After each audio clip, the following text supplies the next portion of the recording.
stab 'em. Stop coming, stab 'em. Stab 'em. Alexander coming, stab 'em. Keep on the explode.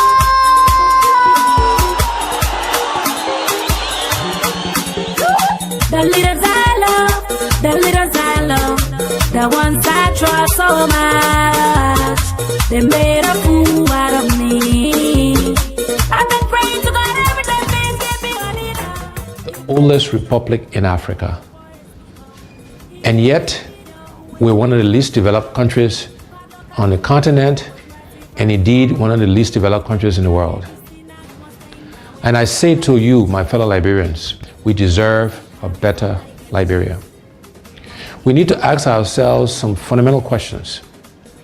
Why are we where we are? Most Liberian homes don't have electricity. Most Liberian homes don't have running water. Most Liberians are unemployed. These are things we can change. These are things we should demand of ourselves and of our leaders. We, as Liberians, cannot keep doing the same things and expect different results. We cannot keep electing and selecting the same kinds of leaders with the same kinds of experiences and expect Liberia to change. We have to do many things differently, and that starts with selecting and electing new leaders who know how to create jobs, who know how to grow the economy, who will prioritize the Liberian people first before they prioritize themselves. And this is what I offer you, the Liberian people. The other universal truth that I want to share with you, my fellow Liberians, is the best predictor of future performance and future behavior is past performance and past behavior.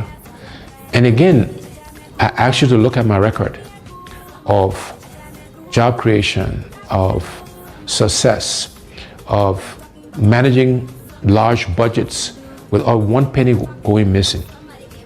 All of these things you can look at and compare to the other candidates. And again, you will see that my past performance and past behavior is a good predictor, a good indicator that what I commit to, we will deliver. There are 5 priorities we have, and we call that the what's. And then there are 5 things we call the how we'll do it. And those priorities are as follows. Our first priority is infrastructure. Simply put, it's electricity, it's roads, it's water, and it's internet and cell phone connectivity across Liberia. We have to invest in infrastructure. That is the top priority. That's the basis on which we can and will do everything else. The second priority for us is job creation. There are too many unemployed, underemployed, and unemployable Liberians. The unemployment rate is over 85%. And therefore, job creation is our next priority, creating jobs for the Liberian people. The next priority is agriculture. We are a country that do not fear ourselves. These are things we can do for ourselves. We should be producing rice to feed ourselves. And my commitment is that by the end of my first term in office, we will be self-sufficient in rice production. And within education, we're focused on vocational training, teachers training, and adult education. But we have to educate our young people because, again, that's how we can help them create jobs. That's how we can train farmers. And so these things are all linked together. And our final priority in terms of the what's is health. Because you can have good infrastructure, you can have a good job, you can feed yourself, you can have great education, but if you don't have your health, it doesn't matter. And so health is our 5th priority, and there we're focused on primary health care and preventive health care. So those are the what's we'll do for our people, for the Liberian people. How are we going to do these things? The first how is we want to engage Liberians differently in the transformation of our country. We call this hearts and minds. How do we get all Liberians to participate in the changes that are required? We're going to use arts and music and culture and reconciliation and religion. All of these things, we will be deliberate in using these things to engage us as a people in this transformation process. And so we're doing some work on how we can make those things happen. The next how is that we're going to find the money. We have to find the resources, the money, to do all of the what I mentioned earlier. And the way we'll find the money is, first, we'll go after waste in government. You know, we spend a lot of money on things that we don't need, or we pay too much for things that we do need. So, for example, I believe the vehicles we buy for our government officials, we spend too much money on that. We should reduce the number of vehicles, and we should buy less expensive vehicles for our government officials. We need to reduce how much they make so we can pay teachers and civil servants and police officers and the military officers and healthcare workers, people who actually do the work. We need to pay them more money and reduce the gap between those at the top and those who actually do the work. The other way we'll find the money is going after this thing called corruption. You know, corruption has been the bane of our country, is the primary reason why we are as underdeveloped as we are today. And we will aggressively go after corruption. The first thing we'll do is we will appoint a corruption czar, a minister in charge of corruption in the presidency that will coordinate all of the agencies that are meant to find corrupt officials. Secondly thing we'll do is we'll make sure we are giving the resources, the money, the right people, the right logistics to the anti-corruption agencies, the LACC, Liberia Anti-Corruption Commission, the General Accounting Office, the Public Procurement and Concessions Commission. We will make sure they got the right resources to go after corrupt officials. After that, when we find people who are corrupt, we will prosecute them, we will put them in jail, and we'll seize their assets. It will not be good enough for you just to resign. So those are the things we will do to really go after corruption. I have committed that I will not take a salary. The salary that is paid the president, I will allocate it towards helping to fight corruption. That's how important I think it is to us. And then the other way we'll find the money is we'll make sure we're getting full value, the full monies we're due from our natural resources. We'll look to exploit other natural resources so we can get the funds required to fund healthcare, to fund infrastructure, to create jobs, etc., etc. So finding the money is the second how. The next how is we want to create a government of inclusion. We want all sections of our country to be represented in the government. We want opposition political parties to be in government, because we believe that having a government inclusion will help all of us make the right decisions. It will make sure that we're spreading the resources of our country across the entire country. And then the last two hows, one is growing the private sector. We will focus on growing the private sector so Liberians can primarily benefit from that growth. No longer should Liberian business people be spectators to our economy. And we want to actively support Liberianization and encourage and provide credit and other facilities to Liberian businesses so they can participate. And last but not least, we will use technology. We'll leverage technology to help us achieve our goals. So those are the what's and the hows. But let me end by leaving you again with these two universal truths. One is we cannot keep doing the same things, my people, and expect different results. We cannot keep electing the same people with the same experiences and expect Liberia to change. We need to elect and select different people to lead us, to serve us, to help us manage and run our country. And the other universal truth is the best predictor of future performance and future behavior is past performance and past behavior. And on those two counts, I believe I stand head and shoulders above the other candidates expiring. Together, we will change Liberia for the benefit of all Liberians. We will transform our country we will give us a new start, a fresh start, so that all of us can benefit from this country we love. I thank you. God bless you. God bless the Republic of Liberia.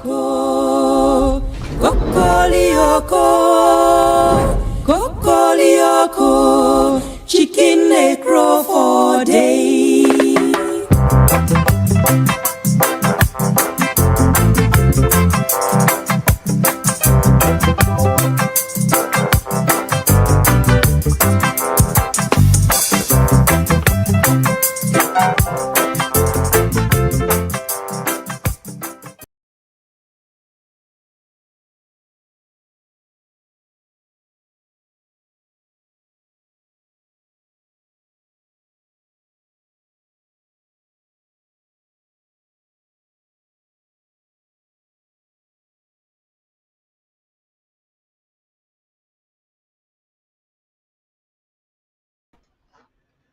Okay. Yep. Thank you, guys. Thank you. Thank you. Thank you. Thank you. Let me see if my volume is on. I don't want to make no mistake. Okay. You like my background, eh? Nice background. Don't let it move you now. A green screen. That's how it's supposed to work. You know, the people do the same thing on CNN now. They change the background anytime they feel like. Okay, we will be up here today, maybe for the next 1 hour, 2 hours, depends on the conversation. And I also will bring in a very good friend, a young guy, smart, and know how to articulate the message. He been supporting Mr. Common since 2017. He's not a stranger. His name is Anthony Gay. He's from Grand Jita County, and he will be joining me by maybe around 11 o'clock. He will be coming in. And guys, tomorrow I will be on Strong FM by 6 o'clock in the evening, and which will be 2 o'clock our time. And then hopefully every Wednesday by 6 o'clock. We are getting there little by little. We're trying our best.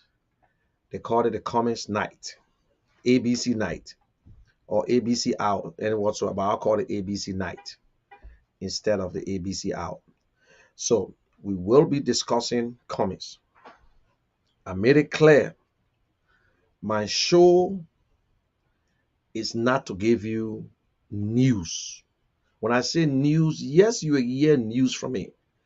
But this show, from the day I cut off everything, I said my show is dedicated to Alexander Cummings, is to promote, to inform you about Cummings, to converse with you, to also have a conversation concerning his agenda for Liberia, and to compare him with other people, and to help you, and you help me. Together, we can do it. So, sometimes you hear me talking against rape, which I 100% against. And if I have my own will, people will suffer when it comes to rape and when it comes to killing and whatsoever. But it is sad, a very young woman, they just discover her body again. Beautiful, beautiful girl. I think you saw it in the news. And but my surprise is that I was reading one of the comments, and there's a girl called Mongo J. I can still remember her first name. Said, and what's so much in America, said people dying. That is shameful. That is shameful. Even in America, where people die, when they see bodies in the street, they will investigate. When they see a dead person laying somewhere, the state, the federal government will get involved, but not in Liberia. In Liberia, if you don't have nobody to go after it, forget it. Nobody going to get involved. Government will not get involved. But in Liberia, it's easy for the government to get involved in lies, to get involved in something they're interested in. But they will not get involved in killing, raping, and whatsoever until you that have that problem take it to them. But in this country, raping, killing, and whatsoever, you don't need to take it to them. They will get involved. They will get involved because that their responsibility to protect the citizens. It is their responsibility to protect every citizen of this country, whether you naturalize a resident and whatsoever. Once you own the soil of America, whether you're a visitor and whatsoever, it is their right to protect you. But in Liberia, we don't have that right. Only certain people enjoy the rights in Liberia. Young, beautiful woman, whether they rape her or whatsoever, but they met her in her blood, dead, dead, dead, dead, in an old building, laying down in blood. What happened? Nobody know. That's not where she living. She don't live in that old building, but she's dead. And then people on Facebook making statement, especially another woman, and that name still in my mind, Monka J. Whether people die in America and so what? What goes around comes around. So go ahead, think that it's okay. But hey, you don't know tomorrow. Now you're in America, you think people in Liberia they're stupid. Think people in Liberia making up stories. They think people are making up their own stories in Liberia. But we got the solicitor general who's spending his entire time with taxpayer money going after an innocent man because he's running for president, to delay him, lies, going after people who they think they want to go after because of power, because of politics. But they can't chase criminals. They have not prosecuted one rapist or one killer. That is not fair. That is why some of us supporting Alexander Cummings, because I believe if Alexander Cummings is president of Liberia, there will be a tsunami in Liberia. There will be law and order. Our first priority is law and order. If you cannot put your house in order, if you cannot instill discipline in the country, we're not going nowhere. We're not going nowhere. But that is what they cannot stand on, Mr. Cummings. The corrupt politicians, they are so embarrassed, but they will get over it. They will get over it. We're not going to stop. We're not going to stop talking. And if you think you want to stop talking, you Liberians, then you're not ready to. Because if you don't talk, if you close, you keep to yourself and say, oh, that other people business, trust me. When they come to you, we will tell you the same thing that other people business too. You know, history will hold our friends that sit and look and do nothing. We know our enemies already, but people who sit by, they got three group of people. They got people who just sit and watch and see if things will happen. So that means if it happens, they will join in it. Some people want to sit and see how it going to happen, or if it will happen, or it may not even take place. And they got other people who are working to make things happen. And these people are in minority.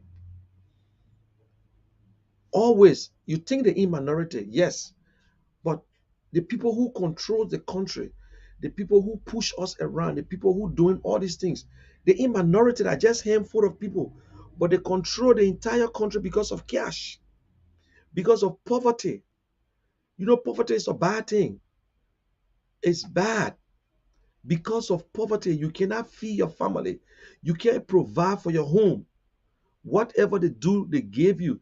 Because of that, you will sell everything you have. You will sell everything. You sell your dignity. The children in Liberia now today, they are trying to be the parents. Because the parents are not working.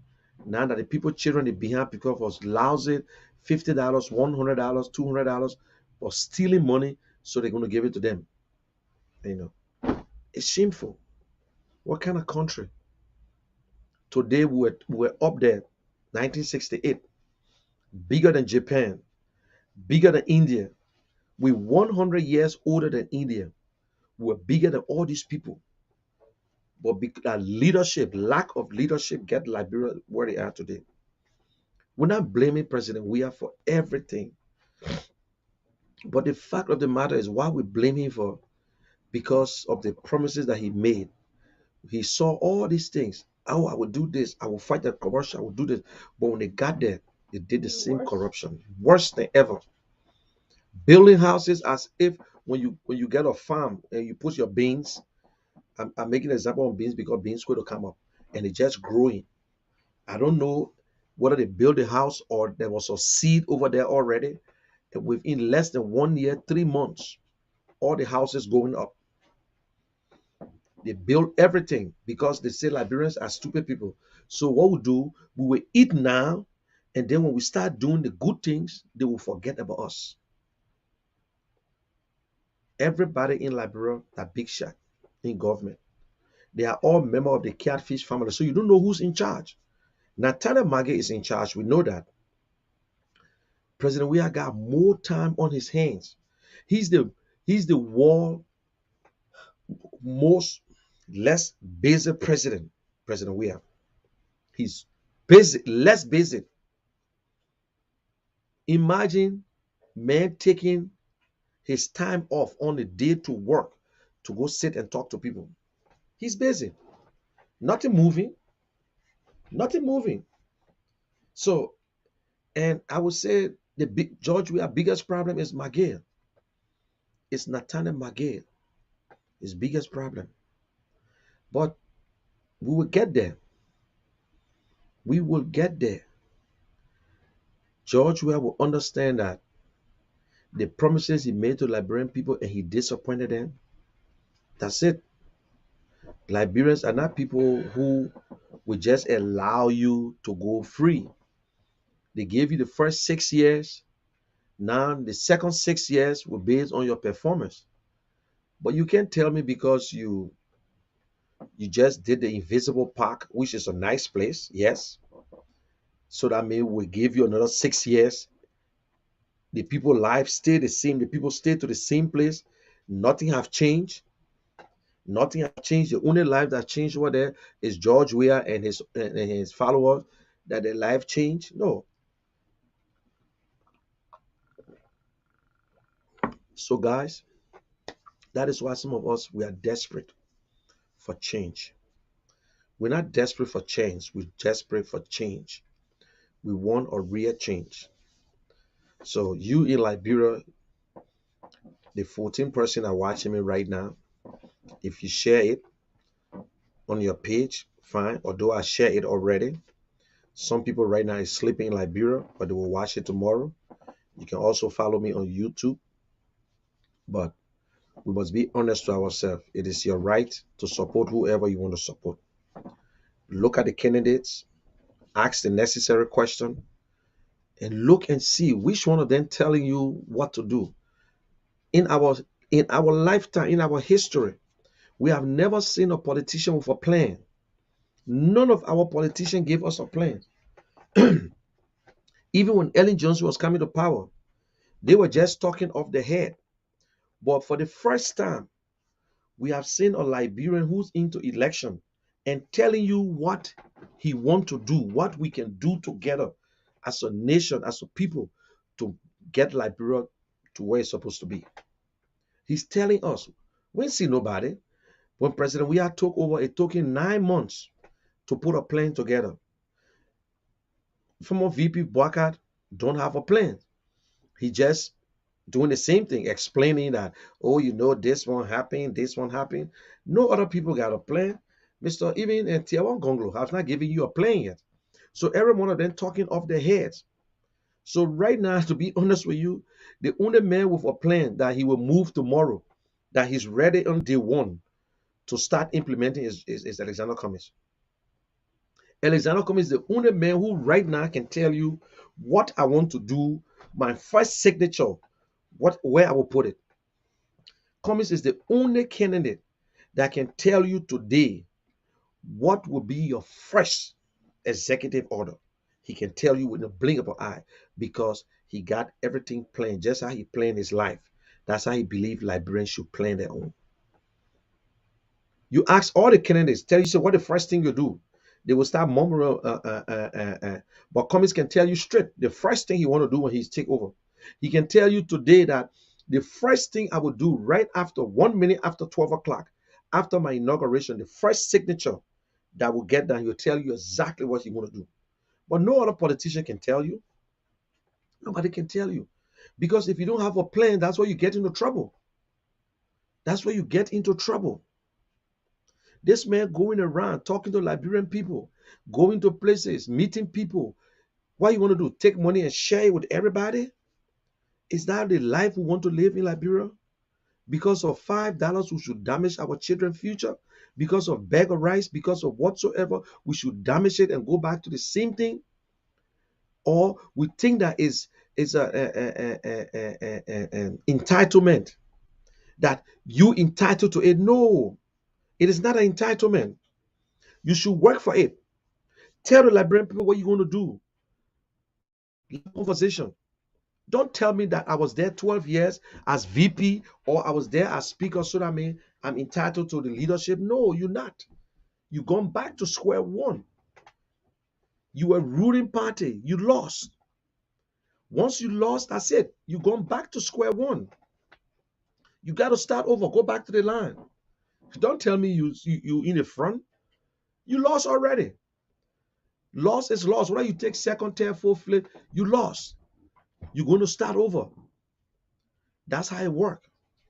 If you don't prepare yourself, trust me, you're gonna just remain. But you'll be speaking on history now. You'll be living in past glory. Oh yes, yeah, before when we were there, this is what we did. No, no, no, that's not what you did before. It's not how long you serve, how well you serve. Because we can see the 12 years results. We can see it. We cannot see it. You can't even challenge this government. And so tell me, we're looking for leaders that will stand for the people. We're looking for a leader that would make the tough choice. A leader that will fire a minister within no, we're not even thinking.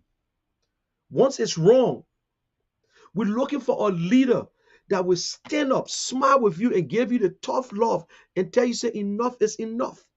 We're looking for a leader that will look at his good friend and say, listen, God, Liberia come first. Is that the leader you're looking for? Is not what you're looking for. You want a leader that will be lenient and give other people the opportunity and you don't have the opportunity? Are you looking for a leader that will only wrap himself around the government that everything should be him? You're looking for a leader that will lie to you and tell you this is what we're doing, but they're not doing it? You're looking for a leader that will lie, say, oh, we just brought 36 trucks, but are true. Where's the truck? We can see the trucks. You want a leader that will lie to you and say, oh, we're fixing the schools and doing this. You want a leader that will lie to you and tell you, say, we put in $84 million to pay debt and they're not paying no debt. You want a leader that will do his own business and pay himself. Is it the kind of people you're looking for? Or you want Alexander Cummings to stay in line because they say, oh, Alexander got money. Do you think Alexander Cummings' money he got is for us? No. Because if you want him to spend his money on you and give you $5 and $10 and whatsoever, that means you're telling him to steal when he take over. Because Alexander Cummings has done a lot in Liberia than any Liberian citizen. I challenge anyone to deny it. He have done a lot more than George Weah. He have done a lot more than Bena Ure, more than the Kasser, more than Boyka, more than anything. And he's still doing it. In 2017, we had 22 political leaders, 22 presidential candidates. Where are them? Where are they? Can you find them around? Every one of them left the country after the election. Some of them are sitting quiet, no more talking. All the promises they made, they never went back there. But you will see them coming in June, July, next year to revamp the party.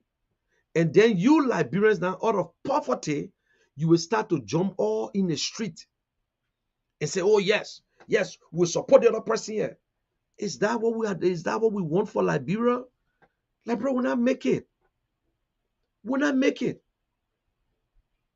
After the 2017 election, only one political leader decided to go around the country for the first 3 years. Went to Maryland, Sano, Grand Jury, visited people, telling them thank you, and went back to the promises he made. He went back there to fulfill it and never left the country.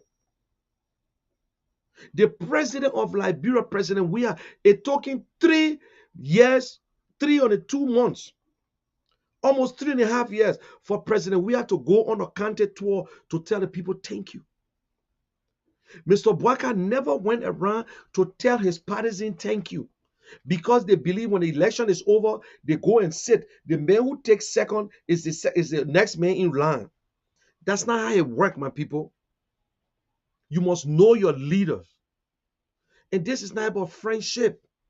This is about Liberia, not friendship business. Look for somebody that will put Liberia first. We're not talking about people giving us part of story. We're looking for a leader that would take a stand, or leader that would say, this paper here that we signed, we will stand by it. Eh? But yet we complain about opposition. Oh, the opposition can't hold, and Joshua will win. The opposition can't do this, so Joshua going to win. The opposition don't collect taxes. They have not appointed nobody in government. They don't make decisions for government. They don't travel. They don't represent government. They don't talk to no business people. They do not sit and say, okay, this is what we gave you. But yet you sit down and complain about opposition because they're not holding. Who told you if they don't hold? Okay, sweetheart. If they don't hold, the election will still go on. You can go to your party. Why are you backstabbing us? What Mr. Cummings did to you so much that you got to take him to court. Nobody took President Weah to court. You got Serena Cephas running all over the place like a kicked dog, lying, using the law to suppress another man. And we sit in the country and don't say nothing because of politics. Because of politics. Few months ago, I was on my show and I made a statement. I said, I can't believe that Liberian politicians, the ones who want to run for office, will see the nonsense that's going on with Mr. Cummings and nobody can even condemn the government. The Daniel Cassell, the Tiawan Gonglo, who is a lawyer, and whosoever, to saying that it mean that you back him, Mr. Cummings. But because of politics, that if we kick Cummings off, I get another chance. If we kick Cassell off, we get another chance. How can a man, a political leader, is not a custodian of documents? He don't run a political party. But we sit there and lie to damage a man's character, or character that he built for years upon years in America. Do you know what it means to work in America and go all the way to the top? Because the people who are running for office in Liberia never went through any kind of good stuff. Yes, they've been working in a corrupt environment, so they themselves they are corrupt. President Mo Ali, a young man, or young man who have not done anything in his life yet, stay struggling, will look at a political leader and stand up and lie. I hope you do it on an oath. Amin Modad, he was not part of it, but chairman of UP, coming on the national TV to lie because Bwaka is his uncle. They're from the same county. You got other people insulting this man for no reason. And when they go behind closed door, they talk about it when they come out. You see how God using them? That is why God, they confuse. They confuse. Listen, let me tell you something. They confuse so badly. Neck. Liberians, how long it take you to know that when someone is lying? NEC do not run political parties. NEC don't control political parties, but NEC regulates political parties. You do know that? But if they can come up to tell you as a citizen, NEC can do nothing to us, NEC will not do this to us, and you believe it, you got Yumley, you got Darius Dillon, the smart people.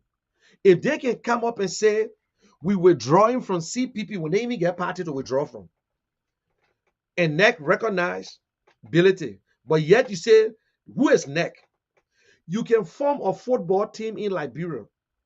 If you don't register with LFA, that's your business. You can play a Rantown League. If you don't register, and even if you want to be a member of the old timer, you must register. But if you don't register, nobody give a damn. But know that you will not participate in a competition. You can form a political party. You say that my party this. If you don't register, nobody recognize you. Who put your name on the ballot? Who NEC talk to? NEC only discuss with political leaders, I'm sorry, and chairman and secretary general. We know that. We know. Why are we doing? They lying to you and you still don't know that they lying? Liberty, UP lying to you and you still don't know that they lying? That they can't feed a candidate? You got Mr. Bwaka in a party to show now this is the leadership style. Oh, Mr. Bwaka will not get involved between the two candidates from Lofa County. Mr. Bwaka can I mean take the top stand to say, listen, God, come here. Because of XYZ, I think we can carry this man. Because it's the same thing we're going to get. People are going to run the government on Mr. Bwaka. Mo Ali, then some of them fighting to be the next Magale. They're going to run the government. Because they can't give no answer right now. They can't say nothing. Mr. Bwaka is not talking and whatsoever. Like for me, the guy Henry Costa, who is already out. Let me make it. I will tell you, keep this video today. Keep it. UP people, y'all will regret it for the rest of your life. Y'all will regret it for the rest of your life. Y'all will tell us in the future that, wow, my man, you knew a lot of stuff with us saying. Henry Costa, I've seen it.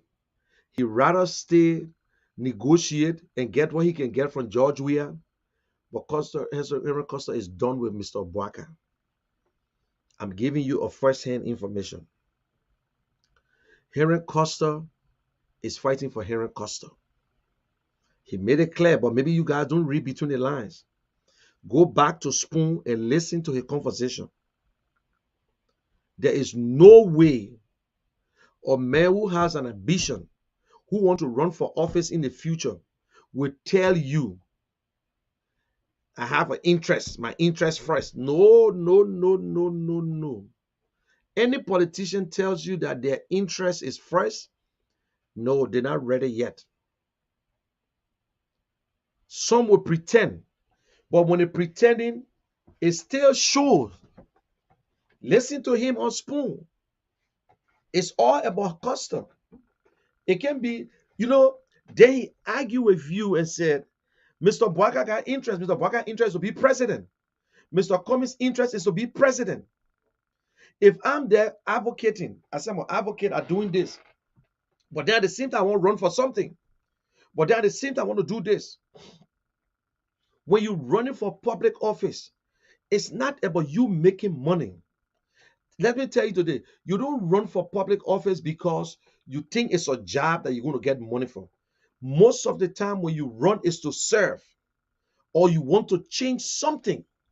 So you don't worry about the money because there are a lot of benefits in there, but you don't worry about what you're going to make. But Liberia, they worry about what they're going to make. So they're telling you, Liberia is the only country they tell you, so why you can't just go as VP? Who runs for VP? Tell me who runs for VP, my people. Yeah. Henry Costa will not come to ANC because he believes that ANC people hate him. They don't like him because he himself don't like them. Henry Costa will tell people behind closed door that to be friend with you, Mr. Cummings, is good. Mr. Cummings can be a good leader. But the ANC people, I can't stand them. The fact is that they will not stand him too. You understand? Because nobody shit on his role. He shit on his own role. Nobody put the words in his mouth that he used on Alexander Cummings. Nobody put words in his mouth that he used against President Weah. So you're who friends with him. I'm still friends with him on Facebook. He's not yet. The good thing he didn't block me yet. But you're who friends with him. He got to be careful. A young man that will remain in the middle because Waka will not take him. George Weah might not take him. George Weah might dump him later on. Yeah. We know exactly what they did to UP in CPP. We know. We know very well. And to show that you guys in the UP, my people, let me tell you the real truth. I feel sorry for you. Who is the chairperson for the new collaboration for UP? Taylor Ure. There's no qualified person in UP to run it. Who the next person? Stevie Johnson. There is nobody qualified in UP to lead a group. You said that the collaboration is already set. If you coming in, Mr. Bwaka, case scores, but no UP man can control it. Nobody is capable enough to take on that role to be the chairman. And listen, this is the confusion that I'm going to start. Henry Costa sent a message to Dillon and Yombly. What will be your role in the new collaboration? Are you going to form a new political party? Because technically you don't have a party. You do not have a party. Yombly don't have a party. Darius Dillon do not have a party. So how they going to join it? Are they going to join UP? So the message from the Ure camp, Yombly, don't try to fasten the vice president position, because that vice president position coming from you from ALP, because you're not a member of any political party. You see that the result, when you don't think, my advice to you, Yombly and Dillon and whosoever, go back to your party. You cannot win this case. When you will not win it, because it's not a case for you to win. It is not a case for you to win that you think they will take the Unity Party, the Liberty Party position and give it to you. Steve Zago, I don't know how you're going to run. I don't know which of the party. Go back and pay your dues and be part of the coalition. Yeah. Bangali Co, go back to the coalition and see if you can put you in the ticket. So you see the games, and it turning around. It turning around gradually. It going right back on them. It's going right back on them, and Liberians will know them. Liberians will get to know the truth. Liberians will get to know the truth. The truth don't hide. They can go and lie. Oh, Mr. Cummings, this. Liberians believe they love corrupt people until they try to turn good person into a corrupt person. My first time people saying that we want a strong collaboration, the collaboration is strong. The collaboration is strong, so you can break it up. Then you cry to break it up. My first time I see that one there.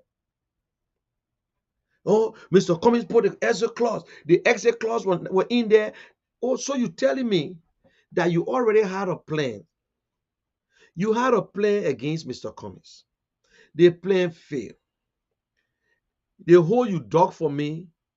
Instead of me getting in it, you got in it. ALP know they ain't putting up no candidate. You guys know you're not going to register nobody. You're just going to register a name and pretend as if it's UP.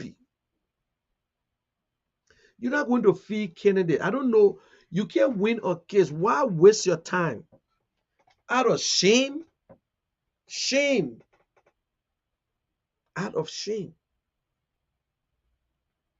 So, the only party in Liberia right now with no problems is the ANC. And the ANC is in collaboration with Liberty Party.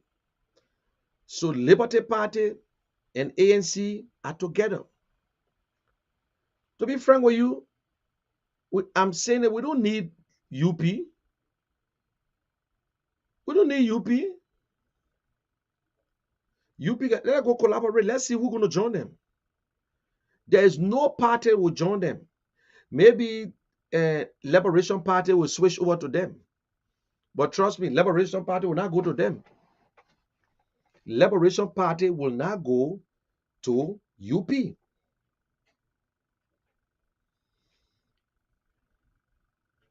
And let me say this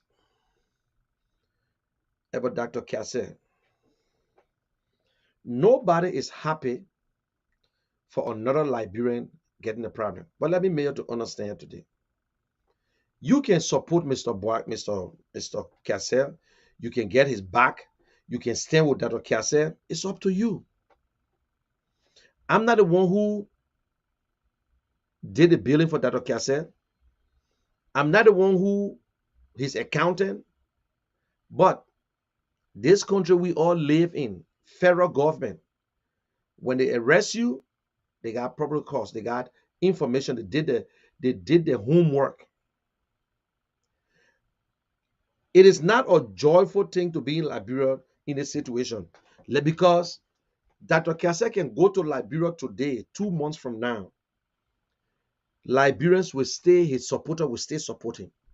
Whether he can be a criminal and whatsoever, they will support him.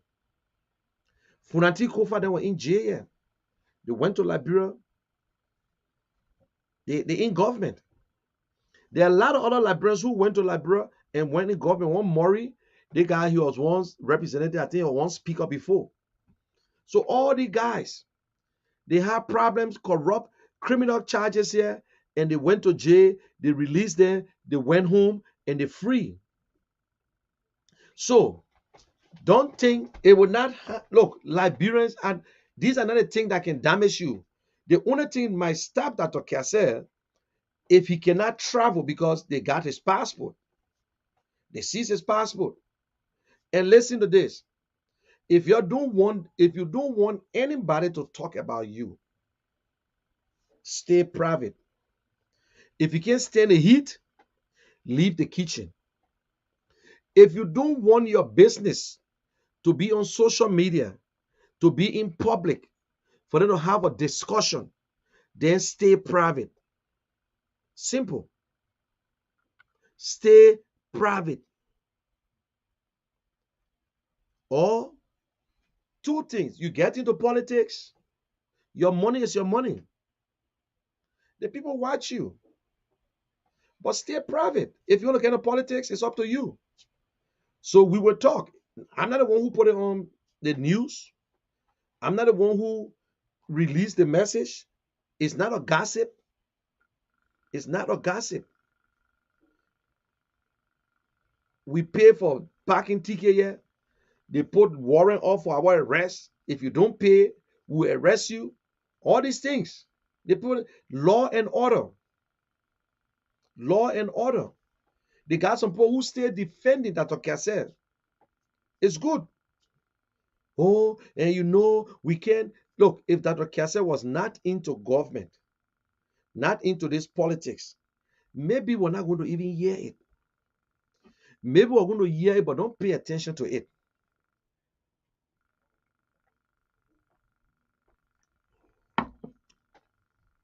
We're going to hear opposite, pay no attention to it. But because he's a public person, he's a public figure, he's a possible president of Liberia. You see, so I pity it. I'm sorry it happens. I hope they can get through it, and no one is guilty until they are found guilty. He's just they charge him for now until they go to court. But when the federal government charge you, they got all doubt. They got everything. So the last information I got, I thought that Okasa was on bail, but he's not on bail yet. I don't think so. Because I think they might bring him to Pennsylvania first, or because those are federal, but someone just called me from Atlanta, the same area there, and they said, nope, he's not on bail yet. And people are carrying the news that Okasa going to Dubai, that Okasa go this and that. And the information I got, which is 98%, he was coming back into the country with his wife. A wife went with him because I think he don't leave his wife behind. And because since we heard the news that the receptionist was pregnant and whatsoever, so there are a lot of things. But because he's a politician, that's all. Nobody happy about it. So get over it. You understand? We're not happy about it. There are other Liberians who get into a situation here. We can just see it on the newspaper. We don't talk again. But get into politics. I will play like me on Facebook here. If something happened to me, they will talk about it. Some people will be happy. And you see Henry Costa butt naked picture all in the street. We're talking about it. Do you know why they're talking about it? Because Henry Costa is a politician. That's why people are talking about it. Liberia, only in Liberia, this representative from New York, or Democrat, what is his name, man? He just took a picture with no shirt and sent it to a girl. He retired from politics just by taking his picture, showing his muscle and acting that kind of way, inappropriately. Yeah. So you see, we got to be careful. And you go on Facebook, you're talking about people, you on the news, you advocating, you calling their names. If it happened to you tomorrow, and Henry Costa right. If he died today, people will rejoice. You think everybody can be happy? You think that everybody? Sometimes y'all gotta stop. Y'all gotta stop being petty. Even if you're not a politician, people die, people can be happy. Suppose say it's sad. Suppose say good for him. And he gone now. So everybody, you do your thing, you must solve your problem. So, and people who defending it, please, don't be naive. The picture is it's authenticate when whether you snap it from a video, it's a snapshot from a video clip or whatsoever, it is Henry Costa. It's in a newspaper or magazine from Ghana. They got it there. They don't just put it there because they don't just put certain things there, but it's real. That's why. Even the president of Liberia talked about it. He never denied it. He never denied it. But Henry Costa was smart and changing the topic now, but that his picture. He will settle it with his wife. He needs to apologize to his wife that his house business. But what we're trying to say, it is an example and it's a warning to us, men. You marry, you must be careful what you do out there, who you talk to, where you eat, where you sleep. We're not perfect people, but once you out there, you protect your family. Let me tell you that it's not about you anymore. You're doing everything just because of your family. That's what you're doing it for. Because when they put you out there, it will disgrace your wife and your children. It's not about you. If you're a single man, okay, but Henry not a single man. Henry not just any other person. Henry Costa can take the phone and call the speaker. Henry Costa can take the phone and talk to George Weah, he talk to Magay. He's not a small man. But he never just claimed there. He went there through the way he wanted to. Other people are going to claim tomorrow. Some of us don't have the opportunity to, but hey, that doesn't mean that if I want to talk to anybody, I will not. If I want to, I can make the same call, but what I'm saying here, maybe you don't understand it. So start getting mad at people who criticizing other people. You know, if you go after, okay, him, this boy who got married in Liberia one time, who had a big royal wedding. Some of us said we commented on people on a post that tried to go after him. Some people thought that he was working in government. For that guy, he can spend $2 million on his wedding. That's his business because he's a private citizen. He worked for his money. That's not government money. That's not government money. You see, anything that is public is free. You're free to talk about it. You're free to speak about any public figure. They can do nothing to you. You just got to know what you're saying. That's all. You just got to know. So I don't know the reason why the girl released that picture. I can't tell nobody what the reason is. But let's go to another topic here. I will go back again, like what I said about this raping, killing. Look at that young girl, my people. I know you saw the picture. I don't like to show these kind of things. And other people who supporting the government say, oh, but people die every day because they're not a relative. But people die every day, yeah. Every day people die. That's true. People die every day. So you think it's a good thing? Hmm? Please hold on 1 minute. 1 minute.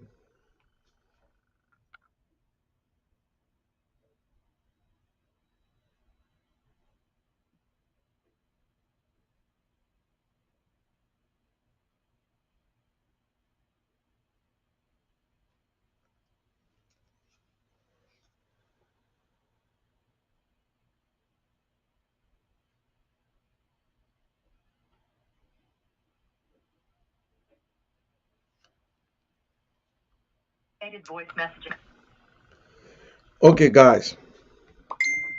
Hopefully, Mr. Cummings will be in Liberia next week because we know it's supposed to be the 25th and tomorrow is the 25th. We know Mr. Cummings will be in Liberia. We hope that this case will get over. It will get, and to all the haters who think that people will it will continue the way it want to.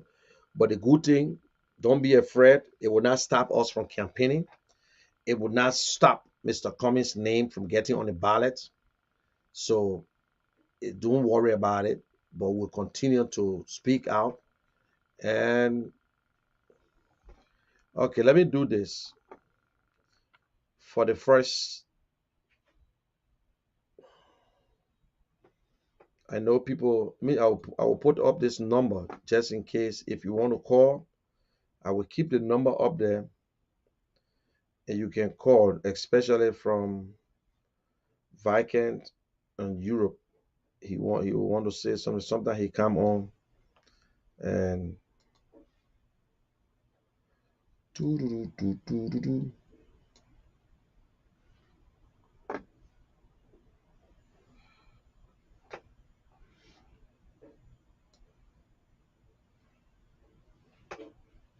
right now I'm having an open mic, and so don't worry.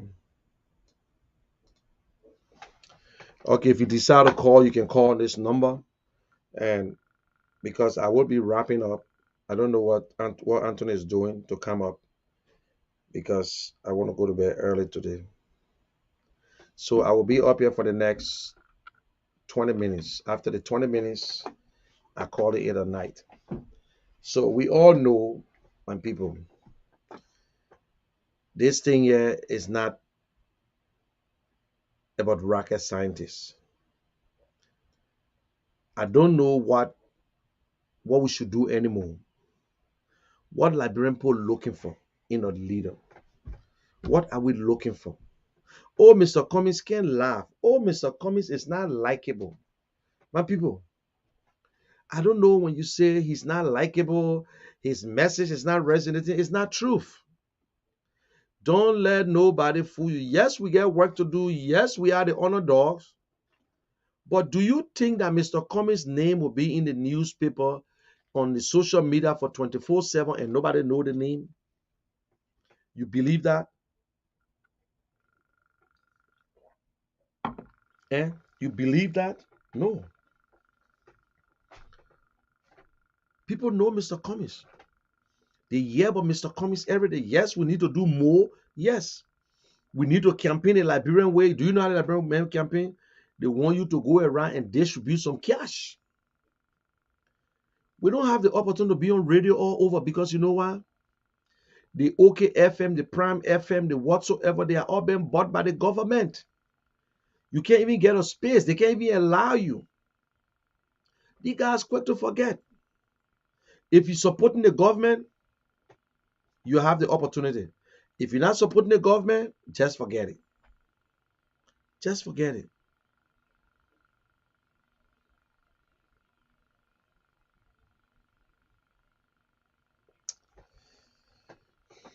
We try, man. We're trying.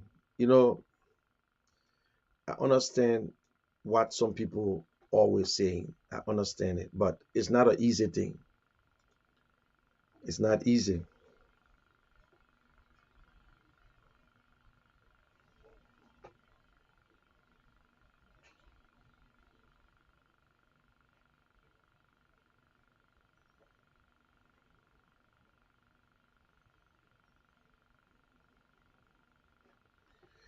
Okay, let me just go through some of the comments and answer some of the guys then who don't know how to post, who don't think right. Like this other poster, he said, that is what you small ANC people, anyway, he'll try to say think. You Cummings people will die worrying about UP in small letter up. So I don't know what you're talking about. And laugh out loud. ANC dead on arrival. Look at a man who's supporting UP and calling ANC dead on arrival. You got a stand-up bearer who people say he's already walking dead, but yet you call ANC dead on arrival. I thought you were going to say something good for Liberians to listen to you, but I'm surprised and sorry for you, Kennedy, that you out of touch. You're not even somebody who can sell Boaka. So for today, you are one of my worst on the list. So you said nothing that anybody going to take from you. You understand? So let me go to the next person. Dustin, what's up, my married? Can you talk on the Princess Cooper death issue and stop the politics for now? You see, Moses S. Thomas. This is some of the things that make people look so funny. As you telling me what to say. You want me to tell you what how she died? So the one that came from out of my mouth, it came from your head, Moses. I told you about the girl death. I don't know what killed her. You think I'm one of those who will just come and start cursing Joshua government because a Liberian lady died and that I condemning it and I saying that it's wrong. But you want me to lie to you and say somebody raped her, somebody did this to her. That is why they kill her and this and that. They kill her because the government don't like her and all kinds of things. What's the nonsense is that? And on my own show, the one that I spending my own time, let her talk about her. I don't listen. Maybe you supporting Cummings or maybe you supporting Boaka, maybe you supporting whosoever, but I don't give a damn about it. So you can't come and say, even if you're to show little respect and say, oh, Kishan, or let's talk about the girl death a little bit. But listen, I will read it and I will understand it the way I want to understand it. Can you talk on the Princess Cooper death issues and stop the political for now? Who the hell are you to tell me what to talk about? You think you're the only person get life? I talk about her. So if you put this statement before I started speaking, but now I'm going through your statement to answer you. So that you guys disrespectful, you'll come on the show. It's nonsense. I'm not forcing nobody to watch me. I'm not a big tongue. I'm not the biggest guy, but I just a poo plan too. But you don't need to be on this show. Whether you support him Mr. Cummings and whatsoever, if you now like the way I'm talking right now, fine, but you cannot tell me who to talk about. I'm not advocating for anything. I'm not giving news to people. I'm only talking about Alexander Cummings. And I believe that if Alexander Cummings, president, all the nonsense, the killing, the raping, the whatsoever, will come to an end because they will not see daylight. But why should I waste my time and give you false information on a girl that they killed? I will not lie to you. I don't know what they killed of. I don't know. I saw that picture, and in fact, she looked at somebody that I know that I said, what? But I was not the person. So we know somebody killed her. She didn't kill herself. She didn't take the blood from herself. So that's why I said government needs to invest. They need to go after it. They don't need to even complain. Go after it. Investigate and find the perpetrator. Find the killer. But the way you put your statement, that's what pisses me off. I believe that it's a disrespect. You can't tell me what to discuss.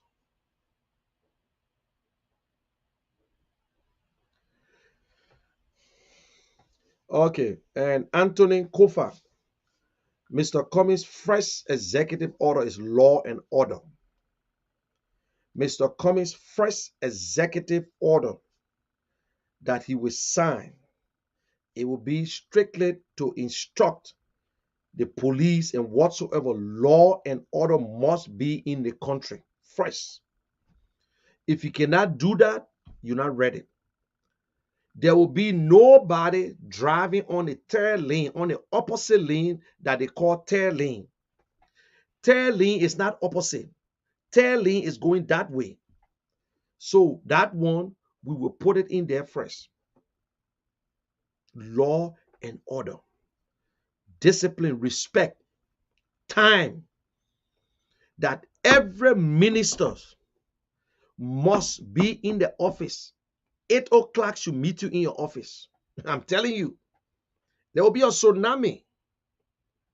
Every minister, 8 o'clock. That's all in law and order now. No minister, unless maybe the president want to see you to the mansion or whatsoever. And let me tell you today, no minister will go to Alexander Cummings' house to wait there for him. I'm saying it, and if it don't happen, I myself will tell the president and tell Alexander Cummings on my show. He may not be near him, but I will tell him publicly because that is what he's doing. If he want to see a minister, you know the kind of minister that, let me tell you, ministers that are supposed to see the president every day. In fact, that is why they don't even have the ministers. You see, when the minister want intelligence, when the president want intelligent report, he get it from his national security advisor, because the national security advisor get the information already.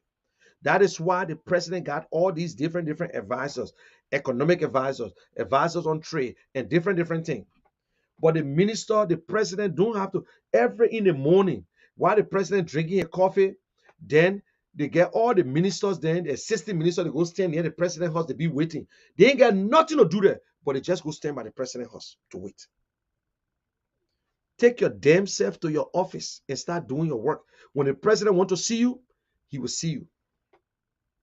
And first thing, Mr. Cummings is not a guy that you will go and gossip about the other man. I will tell you the real truth. Mr. Cummings is not a man that you can go to and say, and you see that man over there, he's not doing nothing, and fire him. You're wasting your time.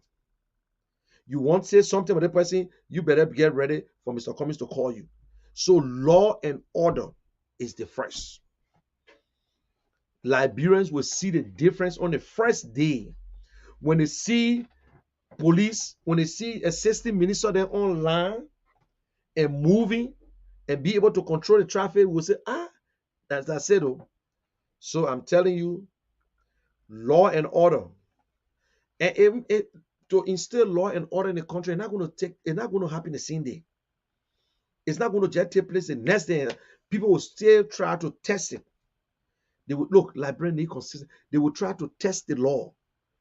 Even when you tell the man, say, if you come to our airport with drugs, when we arrest you, that lifetime, 20 years in prison, they will still try it. Yeah.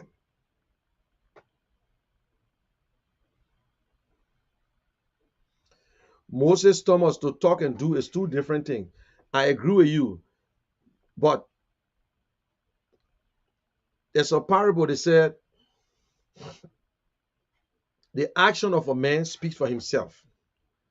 And a man who, let me give you an example. I want you to look at the broad picture. Look at all the politicians. Look at all the politicians and then look at the consistencies. Maybe because you might not be supporting Mr. Cummings, but I want you to take upon yourself and follow Mr. Cummings' track record from 2017 to now. Go back and listen to what he said yesterday and what he's saying today.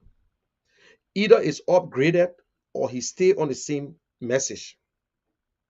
Stay on the same message. And this guy, he's not running for president because he want to make money. Because he want to make money. That's two different things. And two, he came from a place where you work hard. You know, all our politicians, they came to school in America. When they got a degree, they went home. The Bernard Ure came to school here. He never worked here. When he got a degree, he went home and started working with LEC. Every one of them work in a corrupt system. So they all used to the corrupt system. That is why it's hard for them to fire anybody or to make that tough shot. So I'm telling you, Mr. Cummings talk and do what he believe in, what he put in paper. That's why people say Mr. Cummings hard to deal with. And just from the CPP document, you can tell if Mr. Cummings was just an ordinary politician like the Liberian guy, long time he would get vexed and walk out and say, F you. But he stayed calm. All the way they insulted him. Bernard Ure said things about him. Bernard Ure admitted they said things about him. He never react.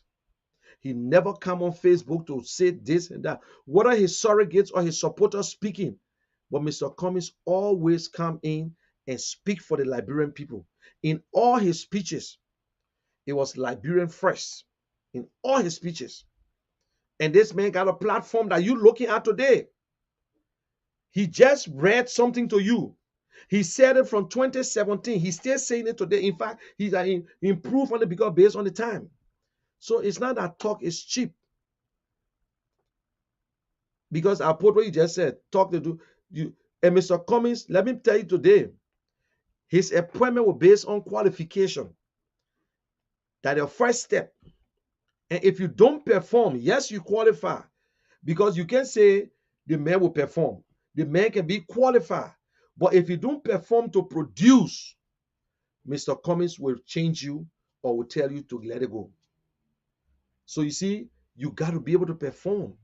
So he have it in him. People who work with him, ANC, they will tell you who Mr. Cummings is. You can't tell Mr. Cummings things verbally. You can't tell Mr. Cummings, oh, Mr. Cummings, you know we need to have this program. And he said, put it in writing and tell us how much it's going to cost. That's Cummings right there. You can never go to Alexander Cummings and say, we having another endorsement program. We want to do this by month. No.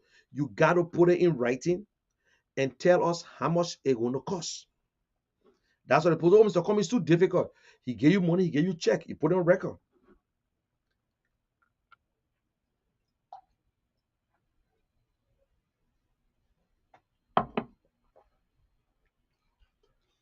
And the good thing is the community promise nobody. Behind closed doors, he will not promise you one-on-one. You see there? You see there, Anthony Kofa. You see, you're listening to Anthony Kofa. Anthony Kofa asked me, what is Mr. Cummings' plans for Liberia? Anthony Kofa asked me a question, and he was on this show when I gave you the 5 whats and how for Mr. Cummings. When you say Mr. Cummings' plans are agenda. And in his agenda, which is who you want to understand to be plan, infrastructure, create job creation, agriculture, education, health. I just play it. And he broke it down. He telling you in infrastructure that come with, and I wish I was talking to Anthony, I was asking question. What is the first thing a government needs? But let me tell you, Anthony, electricity. Electricity, good drinking water, security. In this age, internet connectivity, cell phone. When you have electricity, you will get a good school. The student will go to school, they will be able to do their work. Hospital will operate, airport will operate, business people don't have to use generator again, they will operate. Everything will go smoothly. When you get good drinking water, people will not get sick, the typhoid and whatsoever. Cell phone and internet connectivity that you need is technology in this age that we're in today. That people can communicate from one place, and we got it in Liberia. We have fiber optic in Liberia. It wouldn't need for us to use and sell it.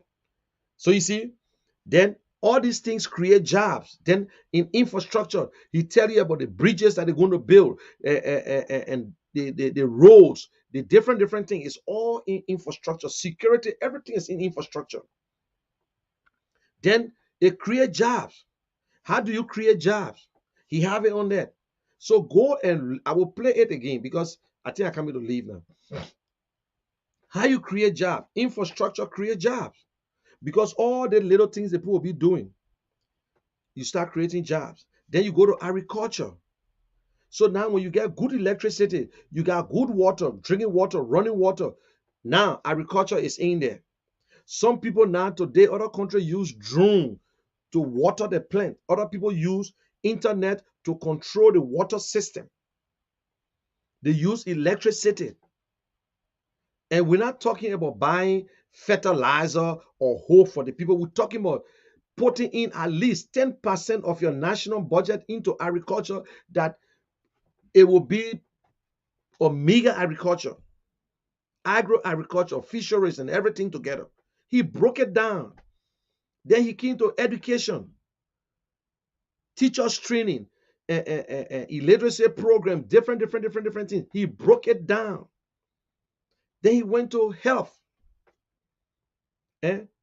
Primary health care, all the little things. He broke it down. Then he came to, and he said his last part, the only last one, was government of inclusion, that you must get everybody involved, and you must unite the people through what? Arts, music, and, and religion, different things that can bring community together.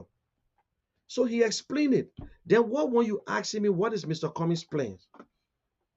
Eh, I will let you listen to Mr. Cummings' plan, my brother.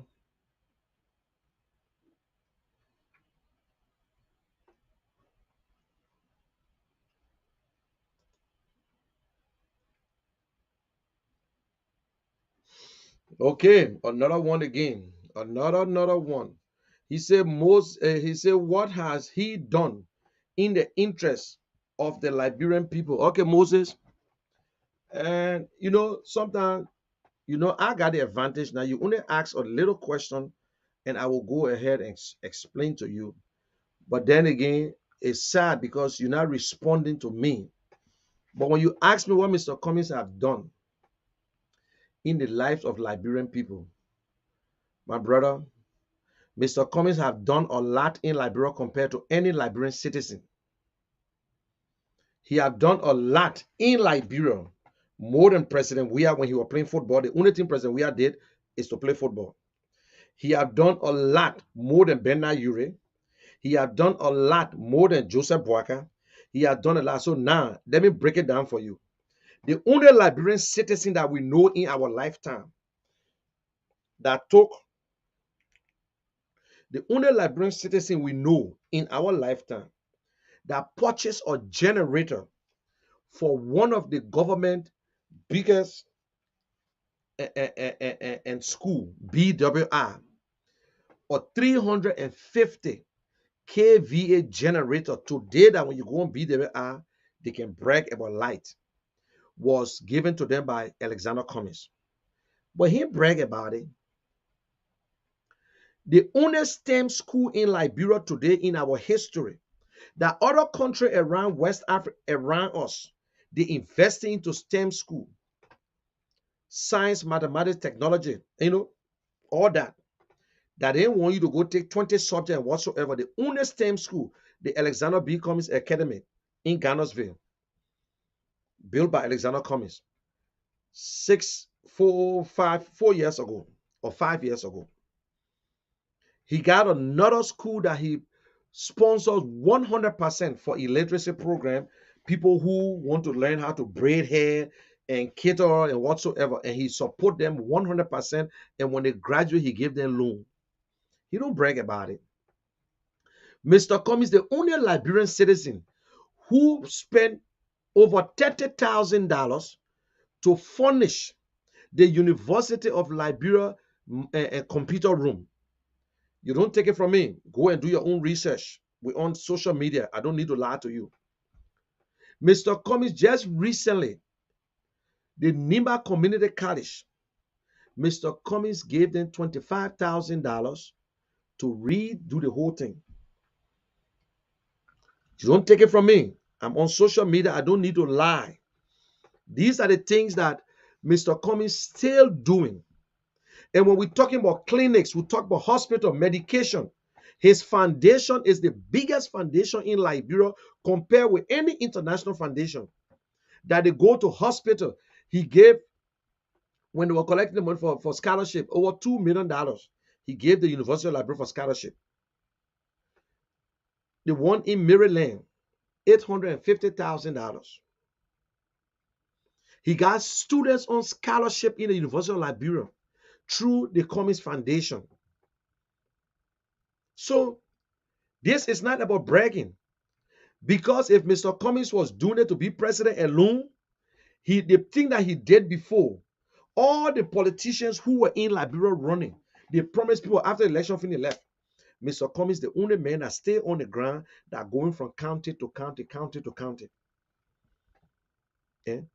Don't you know that Mr. Cummings was the first Liberian before he even ran before George Weah and all to pay the WAEC fee? The children came to him. He made that payment before George Weah. Then all of them start talking about WAEC fee. Yeah? Mr. Cummings on his 60th birthday gave $60,000 to a local Liberian firm to give to only Liberian women, those small businesses, to learn them. And guess what he did? He teach them how to fish. The loan they gave them, the percentage was so small, and people got it. Mr. Cummings put up a essay competition and gave $15,000 to the winner. I think $15,000. So personally, there is no Liberian that you will ever compare in this time with Alexander Cummings doing things. He had built playground for Liberian people at the market houses that he promised them $25,000. He went and accomplished. He went back there from J.J. Dawson Hospital from Liberia. Everywhere he go, he helped farmers in Nima County. He helped them with a lot of stuff. But he don't brag about it. We asking the question. Journalists ask Mr. Cummings, why you can't say all these things?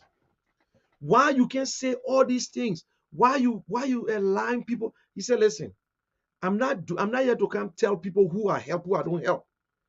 I respect other people's dignity. There are a lot of people in Liberia today who Alexander helped financially, but he will not talk about it because he respects them. He respects them. There are people who are sick. Some of our officials, I will tell you today, former officials that were sick, that Alexander Cummings helped them to leave to go for treatment. I want to tell you on that one.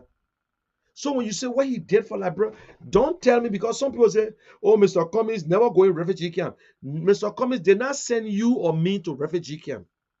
Or George Weah sent us to refugee, because even George Weah never went in refugee camp either, because I was in refugee camp and I know George Weah very well. So all that team of George Weah going to refugee camp are BS, that lie. Yeah. What Mr. Boyka did for Liberians, apart from working with LPRC and Vice President for 12 years, what are some of the things that Boyka did for Liberians during the war, after the war? Which are the business, which are the foundation he had? He just got something recently. So you see how we deceitful, how we so wicked. What Mr. Cummings did, what Charles Taylor did for Liberia before we made him president by killing, what Ellen Johnson did by bringing war, what George Weah did for Liberia by playing football. Nobody can show us one word that President Weah dug in Liberia when he was playing soccer. Nobody can show us a picture to say, oh, President Weah came to Liberia and had a party for the children. Because he only played football. And he was not the only man playing football. Some days, some people say, George Weah spent $3 million on Lone Star. Do you know what I mean by $1 million? George Weah played 60 games for Lone Star from the day he started now. Maybe some of you don't know. Go and check it for yourself. 60 games for the Liberian national team. From the time he was playing for RE to the time he left. 60 games. And when people say, Joe, we have spent $3 million on Lone Star, ask yourself the question. The whole time that Joe Weah was sponsoring Lone Star, George Weah started helping, taking the responsibility, and they pay him back because George Weah had the opportunity to select the players to play on the national team. He selected the players on the national team. So he called them. So my brother, you can't compare all the other politicians you see. They build their own houses. Bernard Europe built a big house. He stole money, built a big house. What Bernard Europe did, he created jobs, but the people were working there just like a slave. And even right now, as I speak to you, Mr. Cummings got over 200 people on payroll, excluding his foundation, because everybody worked with the Cummings Foundation on payroll. Mr. Cummings cook, his driver, his security, his whosoever. There are people there who work for Cummings and they're on payroll. He creating jobs. He create. And let me make you understand that the businesses that he got in Liberia, that his business, it got nothing to do with politics. You think Mr. Cummings don't have business in Liberia? Mr. Cummings got businesses in Liberia. So you see, but that his business is not connected with no politics. He moved home.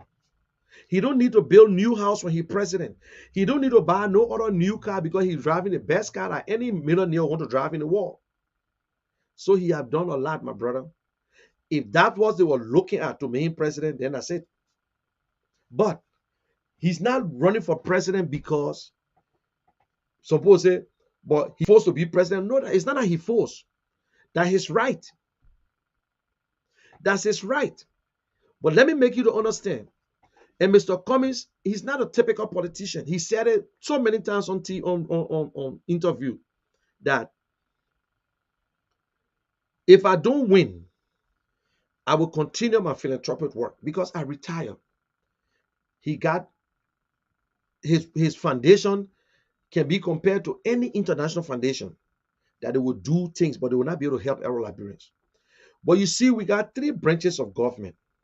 So when you see people running to the presidency, because the president say that's where you make the difference, not in the legislators vote together. If you don't have the majority, nothing will happen. At the judiciary, the same thing. At the executive, they work to the will and pleasure of the president. The president can stop corruption. The president can implement law and order. The president can do anything. So that means that's why we blame the president. The president can get up today and say, if I zero tolerance, anybody who steal, will arrest them. So you see why everybody want to run for president? But some people want to run for president and they got too much power to steal. So we've been having bad leadership. Bad leadership. I thought we want disciplined president. I thought we want somebody who will not take mess from nobody. That they laugh for you, but you do the right thing. But we don't.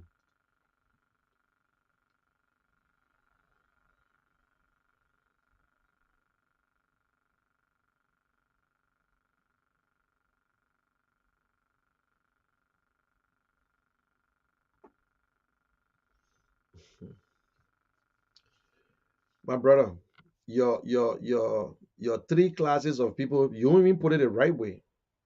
So you talking about running race. If you said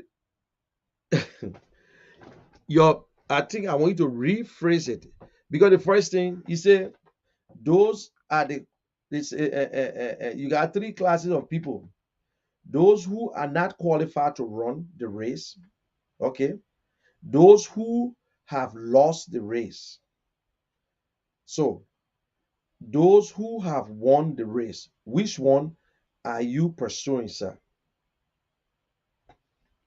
Don't you know that if you run a race before, you have an advantage over somebody who have never gotten into the race? A man who make mistakes is better than a man who have never tried to make the mistakes. But when you make mistakes, you realize that you capitalize on your mistake and get it right. So one person have won the race, which is President William. Joseph Boakai ran the race and lost. Cummings ran the race and lost. But notwithstanding, it's not that they are not qualified to run the race. They can still run the race. But to your thing, everybody is qualified. No one is not qualified to run. Every Liberian is qualified to run any race. Just meet the constitutional character regulation. You must be a Liberian citizen, 35 years old, $25,000 asset or property or whatsoever, and you are qualified. So don't say, so you are wrong. Don't say who are not qualified. Every Liberian is qualified to run. But for you to be qualified, you got a party or you go independent, you can go and follow the rules, and that's it. So run a race. So let me tell you, they got three group of people.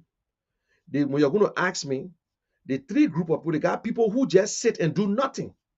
They don't do nothing. They just look and see. Let me see if this thing will happen. They don't want to help. They just sit there and they're wishing for it to happen. When it happens, then they get there. That the one who's sitting back. And they get some people who say this thing when I work, man, my man, move from here, man, this thing when I work, like your business. And they just watch it and say, let me see. Man, wait, man. But they got some people who know it can happen. They know, but they don't want to help. They get one who know in themselves that, yes, this thing can work, but they lazy. They just sit back and wait. By the time it works, then they can't sneak in. But they get other people who believe that it will not work. They're just watching you.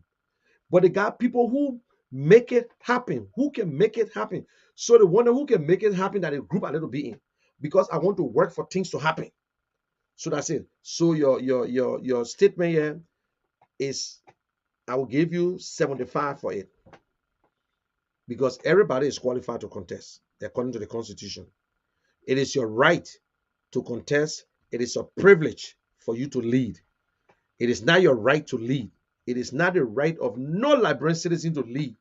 It is a right to contest, but it is a privilege for you to lead, because the people must vote for you. So you can be 10, one person going to win. By one person winning, that doesn't mean that you're not qualified. Okay. Why are you wasting your time?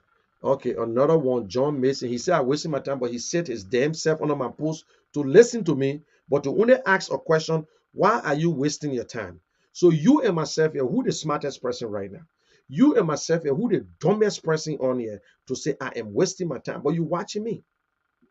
So you see, so you and myself, I don't know who wasting the time. I'm sitting and relax. I got my tea. You sitting watching me, say I'm wasting my time, but you get your ears listening to me. At least you took something from me. Okay, let me come back to Kennedy. That's why, okay, I finished with that one then. ABC is the only hope for Liberia. You are right. You are 100% right. It's the only hope for Liberia. He's the only candidate that telling us what we can do together. He's the only candidate with a blueprint that prepared to start his first day. He's the only candidate that telling us, he's not giving a blank check. All our candidates, we don't even know their plans. All we know, like some of y'all telling us, that we're wasting our time. All we can hear, oh, JB will leave, Mr. Baga was there for 12 years. Because you're suffering from what? Entitlement syndrome. We don't want to put you in nursing home, please. We beg you. We beg you. Okay. Kennedy said Cummings is dead. That's a good thing. Everybody going to die, but when you say Cummings is dead, in what sense? Because you supporting Mr. Boakai. Mr. Cummings moving around. Mr. Cummings can fly from country to country. Mr. Cummings can drive from county to county. Mr. Boakai had it barely walk. Mr. Boakai barely walk. Now when Mr. Boakai talking, now we got to put a microphone closer to his mouth that we must hear him. So Mr. Boakai and Mr. Cummings, who dead? So if you're talking about physical death, that means the candidate, your name you're using is the worst name ever. I will tell you today. The name that you're using is not a good name. That name get cursed on it. Because the candidate people, anybody carry candidate name can have a nasty accident. Either something will kill them or somebody else. So if you say Mr. Collins, but the name you carrying, that name get a curse behind it. You will either leave in a plane crash or so you will die some kind of way. So stop talking about other people dead. Yeah. So let your statement be correct. You understand? But when you say Cummings is dead, there is no way you expect me to understand what you want to say. I'm not going to read your mind. I know exactly what you're trying to say, but I will be honest with you. If you say Cummings is dead, the name that you carry, candidate, is not a good name. That name got a curse behind it. You can die in an accident. You can die by eating. Something might happen to you, or you will die on one woman, or something will happen to you. So stop talking about other people dead. Yeah, my brother. What's up, Rose Rosa?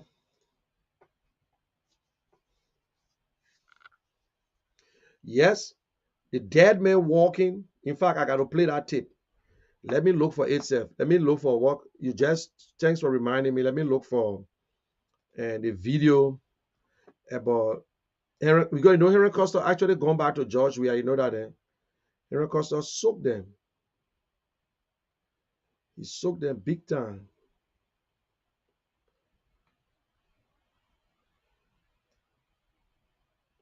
Henry Costa get a papi tawagi to eat, and he recorded the old man.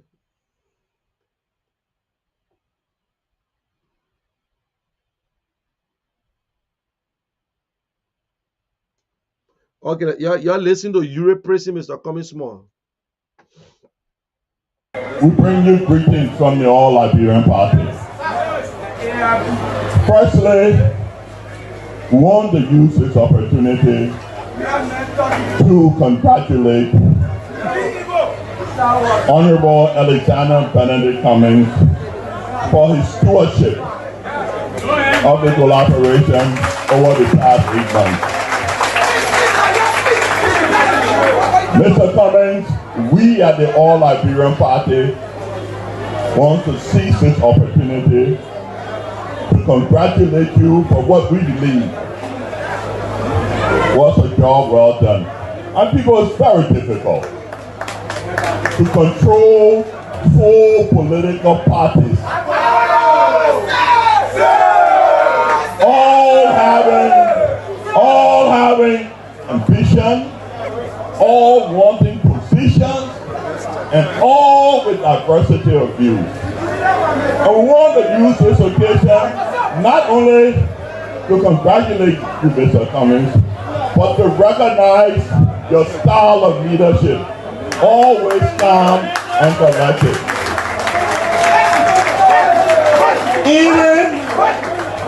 Even when you are being attacked, you still exhibit that. So we want to congratulate you. We bring you greetings from the All Liberian Party. Firstly, okay, you listen to him. All the way you were attacked. We did this to you. We did this other one to you. We did this other one to you. Yet and still, you exhibit leadership. You understand? So, that is the man they call Alexander Cummings. Okay, let me play this one for you again. He's been silent, and what does that say? The case of the ALP is no longer a CPP case. Benana Ure and his party, our party, has pulled out, gentlemen. It is not Joe Boakai's. If Joe Boakai has no fish to.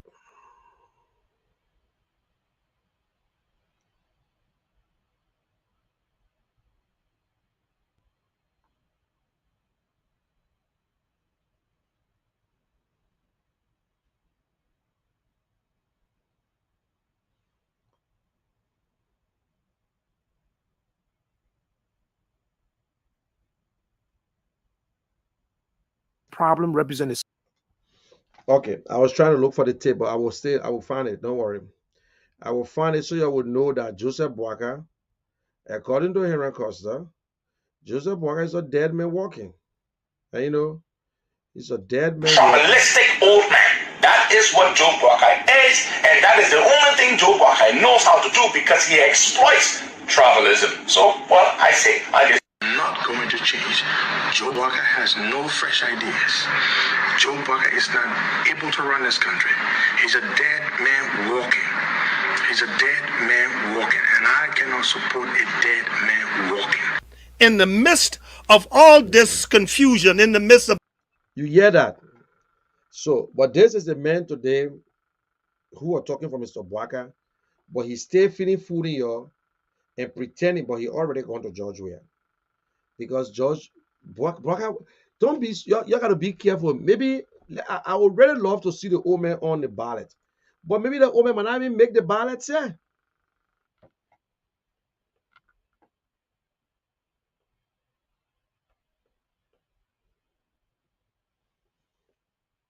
Oh, that's a serious case there. He's not on bail. There's no bail for Dr. Cassell.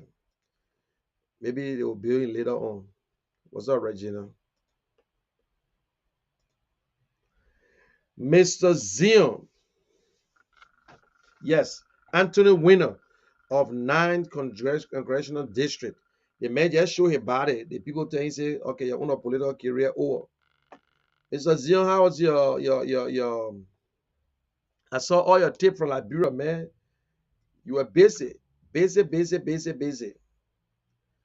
Hey, Anthony Gay, you say you won't come up here. I send you the text now, you're sleeping. Yeah.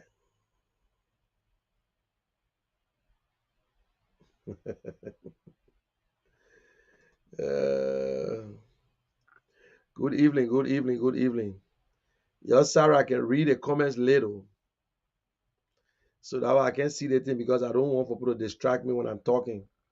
But anyway, you know, I still come out and show y'all and go through the comments. Yeah. There will be a time people will be reading the comments for me. ABC all the way. Ooh, ooh, ooh, ooh. Yep, we're desperate for president because we know Liberia need to be fixed.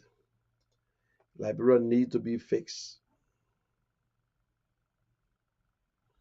Yeah, it's sad, man. I saw that girl picture, beautiful girl. Damn. Hey God, who did that to that girl? Somebody daughter, somebody man, somebody wife. Yeah. You know, I can enjoy the opposition. I call it opposition to become opposition, but they say you can lie. I don't know what they're talking about. You can lie. But you know, they stay under your lies.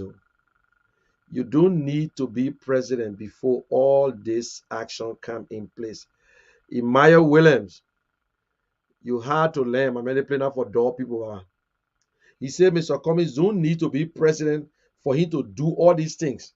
So, since Mr. Cummings don't need to be president, Maya Williams, you can go and do it now. You can go and do it. Do it on your own. Because you got your two door. You're hard to learn. We don't collect taxes. We don't make appointment in government. Mr. Cummings will not go and negotiate with anybody to come to that country to say, come do the business. I guarantee you. Mr. Cummings don't collect taxes. Mr. Cummings paying taxes too. So you telling me now Mr. Cummings must do road, he must do electricity, he should do everything to show how dumb you are, Maya Williams. You are dumb. This playing out for door people, man. You're hard to learn. Hard to learn. The Joshua you supporting, he brought electricity to Liberia.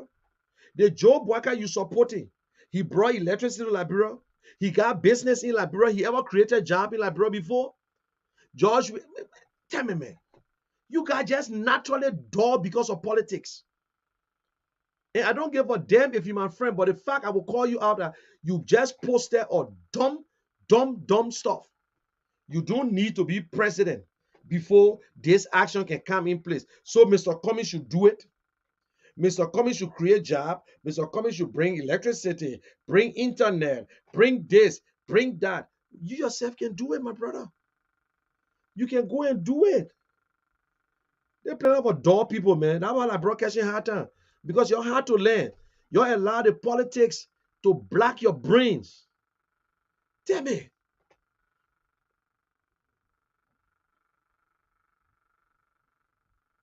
Thank you. I missed that one also. Thank you, man.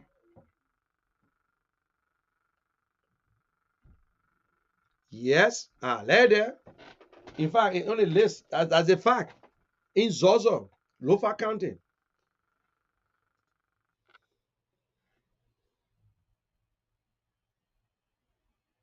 We need to let people know. You are 100% right. When we need to tell people these things.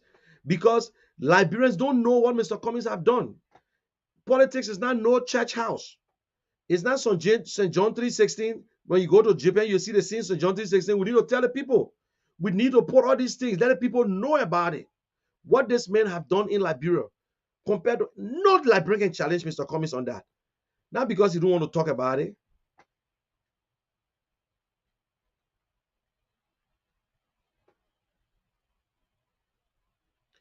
Look, with all this promotion, let he work in the private sector.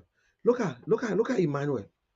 Look, my people, I beg you please read it in a budget put here. These are the people because their brains are not smart and sharp. He said Mr. Cummings should work in the private sector. So you see that the people are telling us, say, the only people that sort of work in government and the people that he know a damn thing. Don't you know government controls the country? Don't you know the government regulates private sectors? I know it's confusing to you. Don't you know government regulates everything in the country? But why Mr. Cummings, why President Weah never went in the private sector? Why President Weah, the thing that he did that know to be football, why he opened one academy? Why Mr.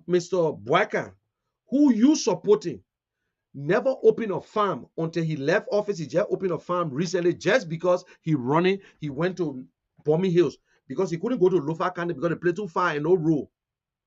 Why Mr. Boyka never created jobs?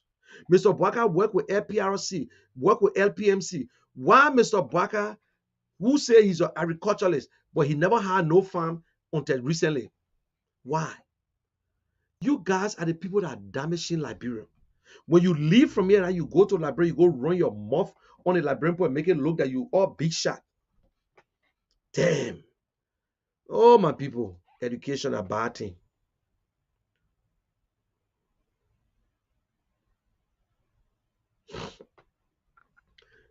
But you think they don't know? They play deaf ear. Because of his kindness, because of his work in Liberia, he received the highest honor from a president ever. Even President Weah never received that honor. What he did for Liberia during the Ebola. But I tell you, when I running for president,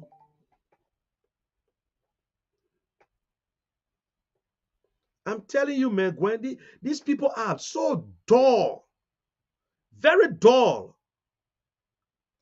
Why he can't run for why he can't go in the private sector? He's forced to be president. Who the F are you to tell somebody they can't run for president? Don't you know you can run too? Don't you know that's your right as a citizen to run? You think presidency or representative for poor people or for stupid people, people who know a damn thing? That is why the private sector can't even improve. Do you know how many people in Liberia get businesses? Do you know what Mr. Cummings is doing in Liberia today? Do you know? Man, I will check your profile. If you live in Liberia or black, you'll never watch me again, sir.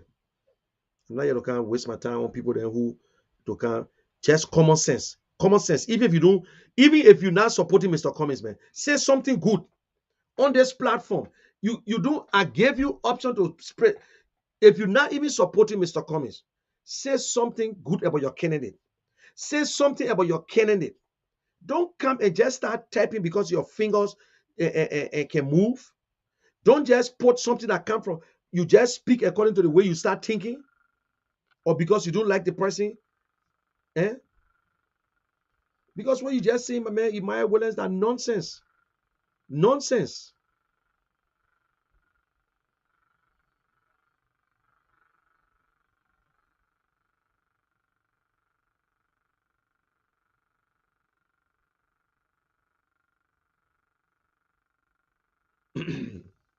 He said, when they're running out of money, is the time they be running behind presidency. You're coming back again with your lies. Anyway, other weak-minded people will believe your lies. So the fact is that you're out of touch, my brother McCain. McLean, you're out of touch. So you're telling me the person are supporting, you're trying to say Mr. Cummings running out of money? So he's running for president. You're out of touch. That means you don't even know what we're talking here. You don't even know what we're talking. You just sitting here, you better getting drunk, and you don't even know what we're talking about, Seth. So I'm not running for president. How the F you can't tell me say because of money we won't go back to Labrador to run for president? You out of touch, man, McCain. I beg you, man. You John McCain's son, or you McLean, they guy from Commerce Ministry. If that your part, then forget it. Oh. The former guy, they know, man. All man, he out of touch. All won't out of touch. You don't know. I'm telling you. Thank you for teaching or not. Or Spencer, that's a woman talking to you. Spencer, way off. Spencer, you know nothing about liberal politics. Let me tell you the rest, he don't know. Because he just talking, he don't even know what's going on. Thank you, thank you.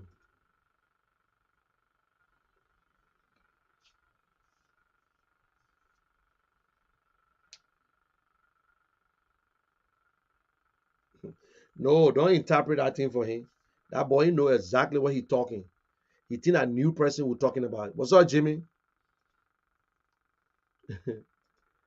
uh, thank you, thank you.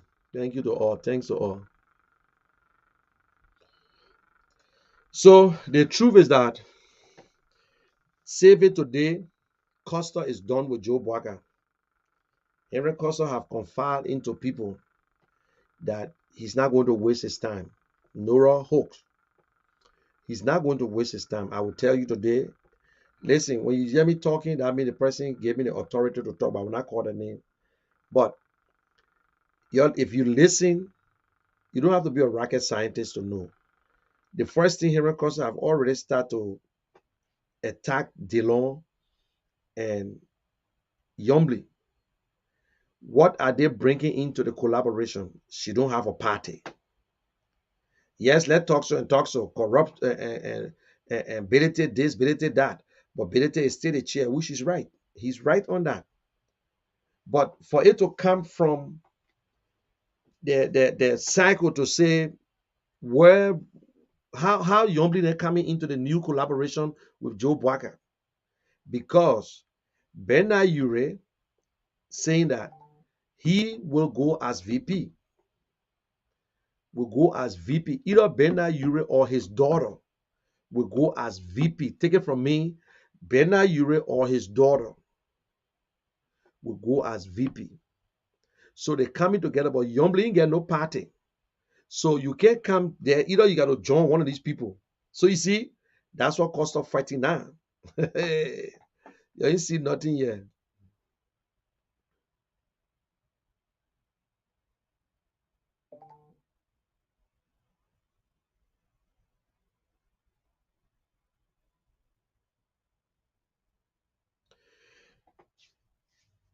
Gabriel Munger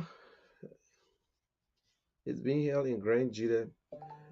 Now you see, that's why we're expecting this guy. I heard it, but I'm not too sure. And they say he in total. You're right. I wanted for this boy from Grand Judah to come on to talk about it, but I sure he gone to bed. I sure he gone to bed because I heard this news and I believe that I was going to ask him to speak on it. Yeah, but I will still keep it for tomorrow. So Gabriel Mongo, oh man. So why they arrest? Why they get him there for? I don't know. Because Anthony Gay always into the Grand. He's from Grand Judah, and he playing a big role in our county there. The man sleeping. The man sleeping.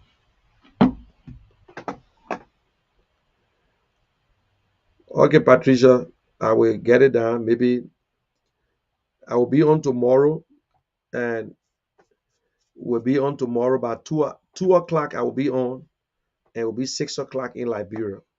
So if you're in Liberia, you can listen to the Strong FM. I think they're in Ghana's. For now, hey, we just got to use it. So David Gifler, old school talk show host. I'm an old school boy, my man. I'm old school. I appreciate it, Gifler. I appreciate it. I'm wasting my time, but at least you sit in your ASS watching me too. Now, not the problem. I'm an old school. I don't cuss. Yep. But you and myself now, who wasting time? I'm older than you, but I think I look younger than you because according to your picture, I think I look younger than you. But you see the name Gayfloor. Gayfloor is from Lofa County. So you see, when people like this talk, you don't really want to pay attention to them because you know straight where they're coming from. Where they're coming from, let me tell you where they're coming from. Listen to me. Because of Gayfloor, eh? Because of Gayfloor, this is what they're talking about. Because of Gayfloor, eh? Because of Gayfloor, this is why Henry Costa was talking about. You're listening. Because he exploits travelism. So, well, I say, I just Not going to change. Joe Walker has no fresh ideas. Joe Walker is not able to run this country. He's a dead man walking. He's a dead man walking, and I cannot support a dead man walking. If you have presidential aspiration, you're going to have to wait. But Joe, this is politics. The people who support us still support us. Will trust you. The new arrangement with which group? The UP is going to leave. Yes. Okay, thank you. Go further than that, but they are going to leave. Some of us will push to ensure that on the onset of the formation of this new political arrangement, it is made unambiguously clear that Joseph Human Boakai will be our candidate for president. At the very beginning, Stanton. If you like it, you join us. You don't like it, you don't join us. So Joe Boakai did not condemn travelism because Joe Boakai is a sadistic, unrepentant, unapologetic, travelistic old man. That is what Joe Boakai is, and that is the only thing Joe Boakai knows how to do because he exploits travelism. So, well, I say, I just Not going to change. Joe Walker has no fresh ideas.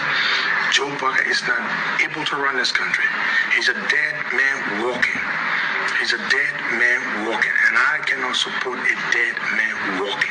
If you have Okay, so I dedicate this particular part of the show to David Gayfloor, all the way from Lofa County. So you see, so Gayfloor, how you would disagree with me on something that you yourself have not said? You have not said anything. One, let me show you. Let me see your comment. Old school talk show host, you are wasting your time. I disagree with you on what? You don't even present nothing. You don't say anything about Joe Boakai. Whether he a troublist, or whether he a corrupt old man, he a wicked old man, you don't say nothing. You don't defend himself. But you disagree with me on what? You forced to talk, my brother. Oh, the country. We got look, the problem we have in Liberia is not with our illiterate people, it's with our educated people. The ones who say they went to school. All they know, all Liberian men know that paper that they get and they say, Peter Paul, master degree, bachelor of science, PhD in talking and lies, master degree in stealing. That all they know.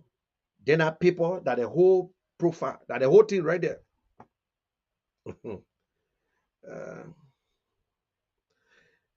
Listen, y'all want to hear from Gayfloor? He say, Cummings is not doing anything. Good. So you end your statement now, Gayfloor. You sound like somebody now who quoting. Cummings is not doing anything. Okay. Where? Where you live? Where do you live, Gayfloor? Uncle Pete, how are you, my brother? How are you, Papi? My father, the man from all the counties. Uncle Pete, man from all the counties. That's it. Strong Mr. Cummings supporters. He used to support Mr. Bwaka, but Mr. Bwaka, he noticed that Mr. Bwaka was just another one who flip flap, who don't even have an agenda. Yep.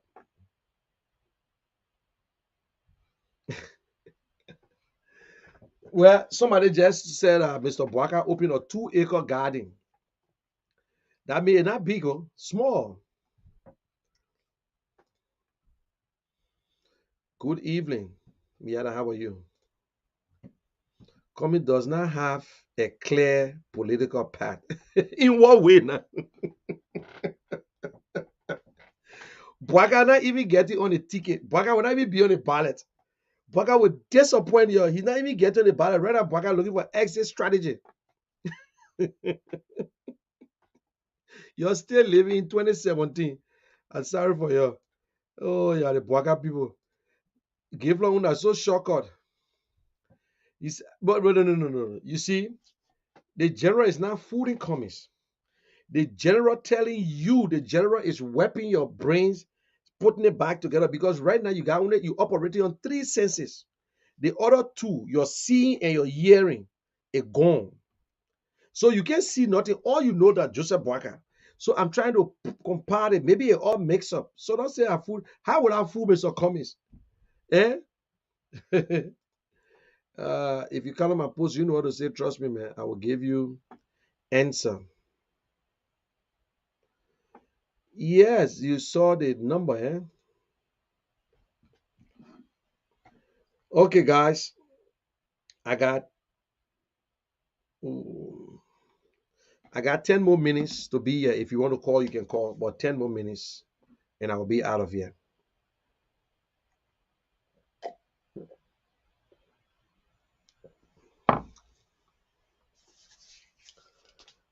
Ooh.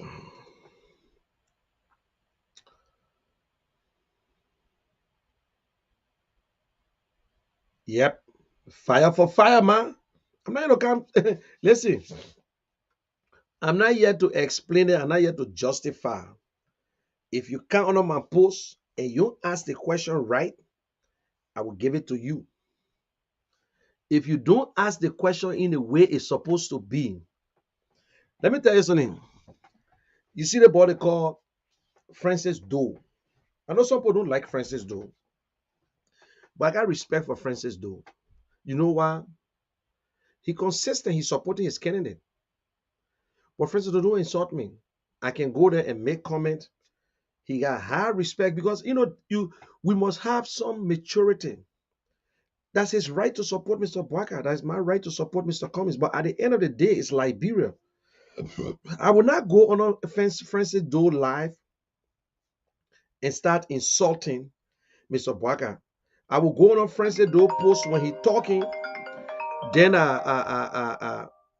I go on a Francis Doe post and then hold on 1 minute, when he doing the thing, I can just tell him about Cummings and he will start talking, but I will not go and start insulting. But the problem with you, so just how you give it, just how you make it better, how you exclude it.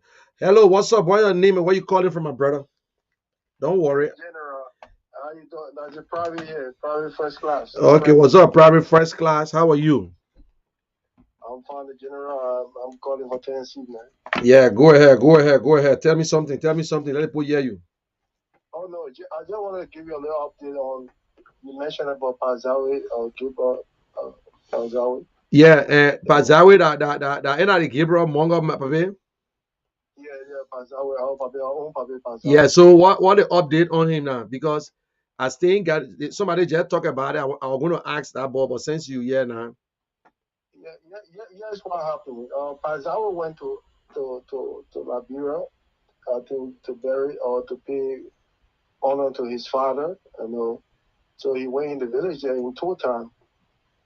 And while in Town, I think there's some conflict or dispute between he and his neighbor. And according to him, he went to his father's grave and you're doing the ritual or other thing. And perhaps something wrong with his neighbor, and that neighbor went to sue him. And the neighbor went to sue him. Pazawa claimed that he's from America, he's an American citizen. He contacted the embassy, so he's not going to go to the court. And they are trying to harass him, so he's not going to go to no court. So the judge issued a criminal contempt for him to be arrested. So Pazawa got information that a criminal contempt had been filed against him. So Pazawa went live last night, I think around, I don't know the time in America, but it was 2 a.m. here, our time. So he went live and he started talking about how they're trying to arrest him, they're harassing him, and then he explained. And what I just explained to you was his own account. There's a video, I think I sent you the. Yeah. He actually, Lofa Julius, somebody called Lofa Julius because at first he's making sense. He make it seem that if he was under attack and he was being attacked. So, but Lofa Julius took as an advocate go on online around 2 a.m. and decided to make sure that to bring awareness to his situation. But I think Lofa Julius found out that based on his own video, his own live video, according to what he was explaining, it was all related to a legal issue that he had with his neighbor, and he been sent to court, and a criminal contempt was filed against him by the judge that was in charge of the case. And that is so far that's the information that Pazawa he is provided based on his live video coverage, and so far that's what's going on with Pazawa in Liberia, and he has not come out to give any further updates. And so I just thought to share that with you and your audience.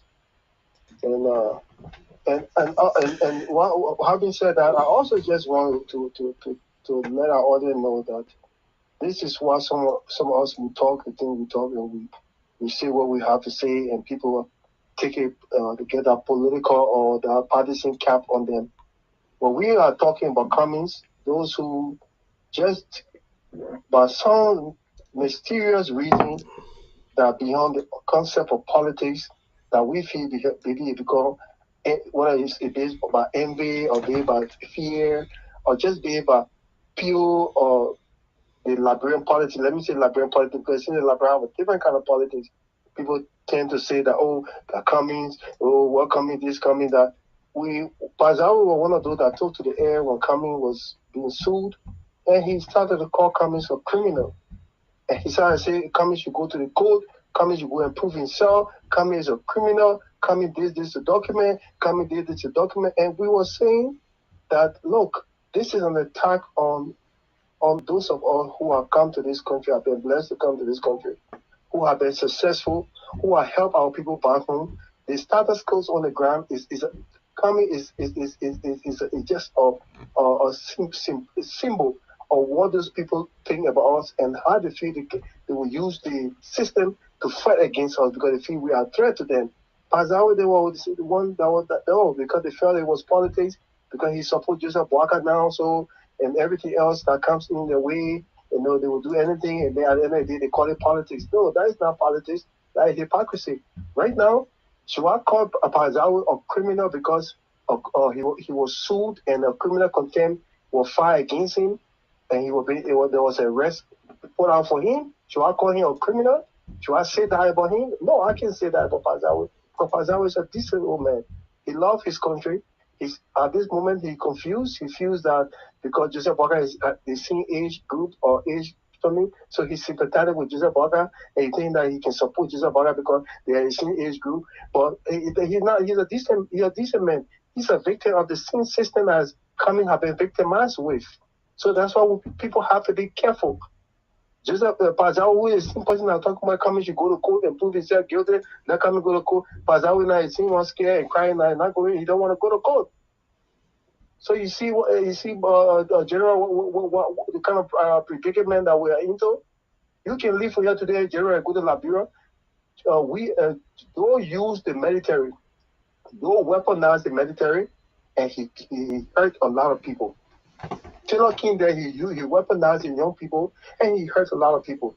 Ellen King there, she weaponized the system, and she hurt a lot of people, corrupted our country.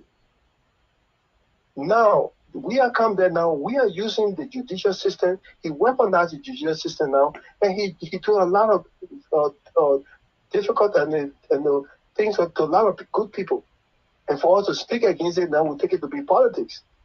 So I just thought to share with this with you and your audience. That's why I want to just give you an update on Pazawi. All right. By the way, we stand with Pazawi. Yeah. We hope that he be safe. We hope that he's not hurt. I know he got most emotional distress, but I mean that's why we say speak truth to power and let justice be justice. It shouldn't be selective. But we stand with him. We hope that he's okay. We hope that he's fine. We hope that nothing is happening to him.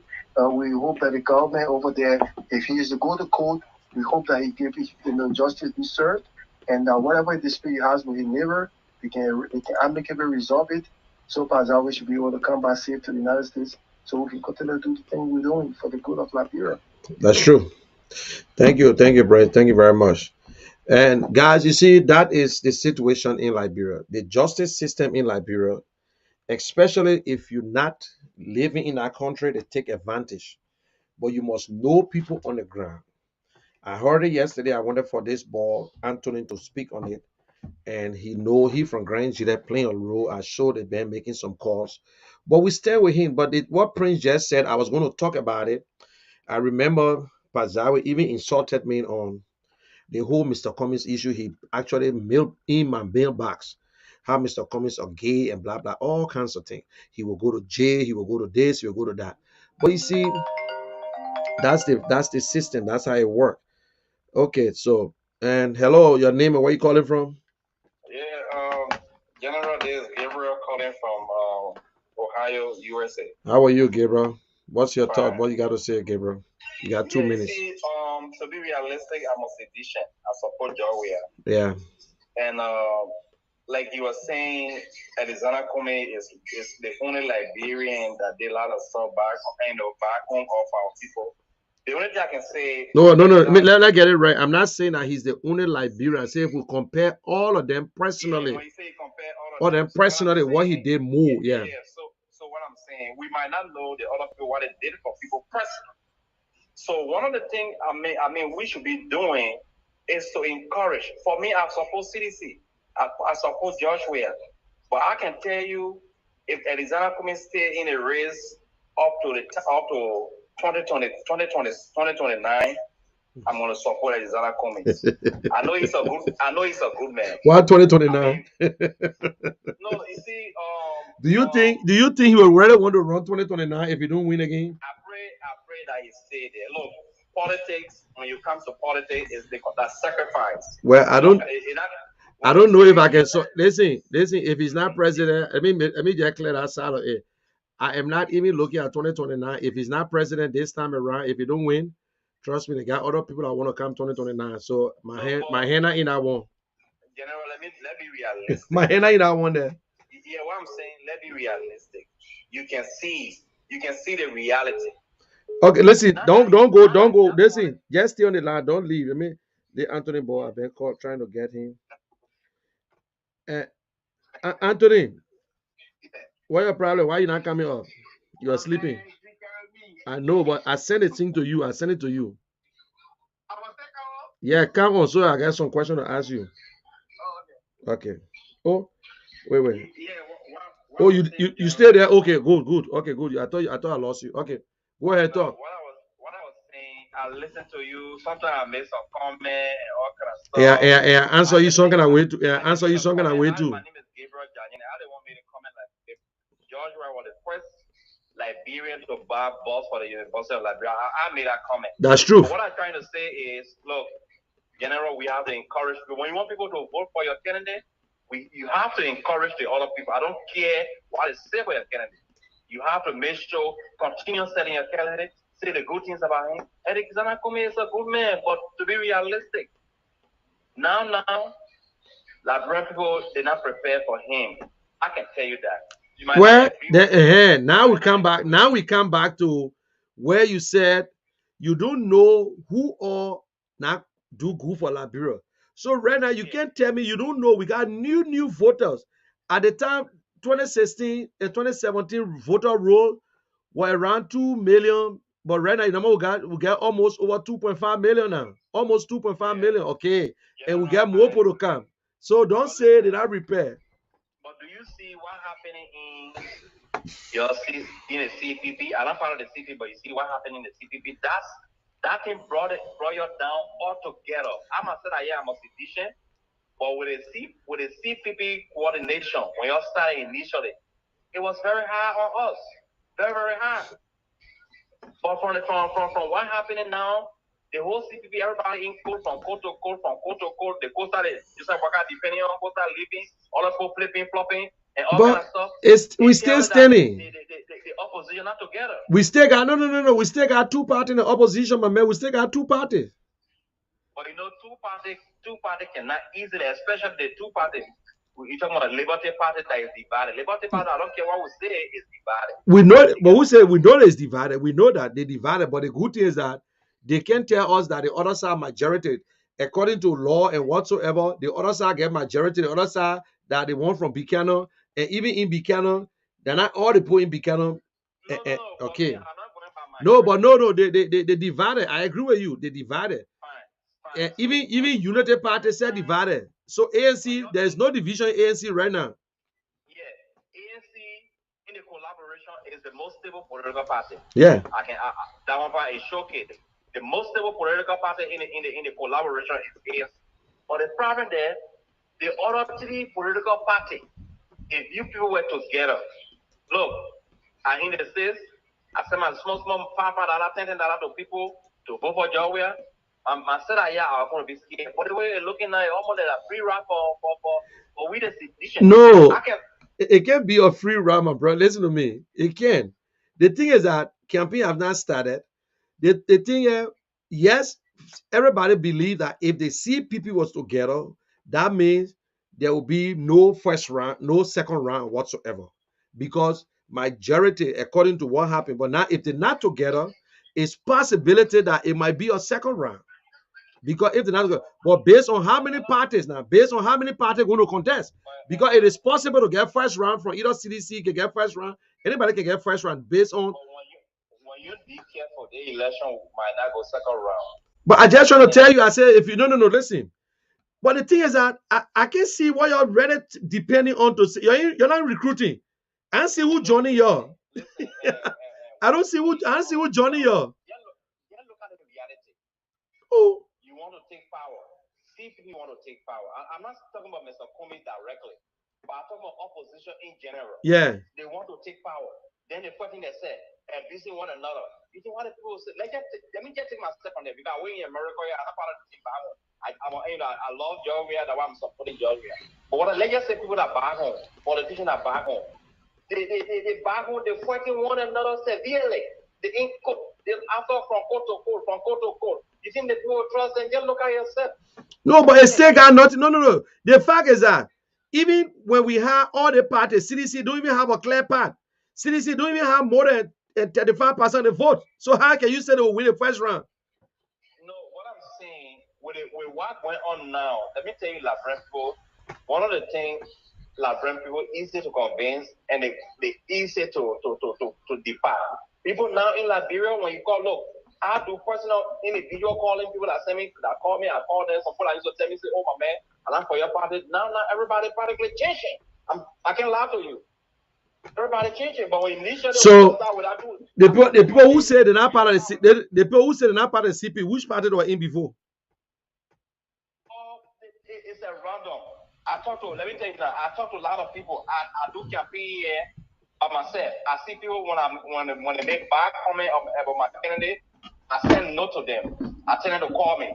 They call me, we talk.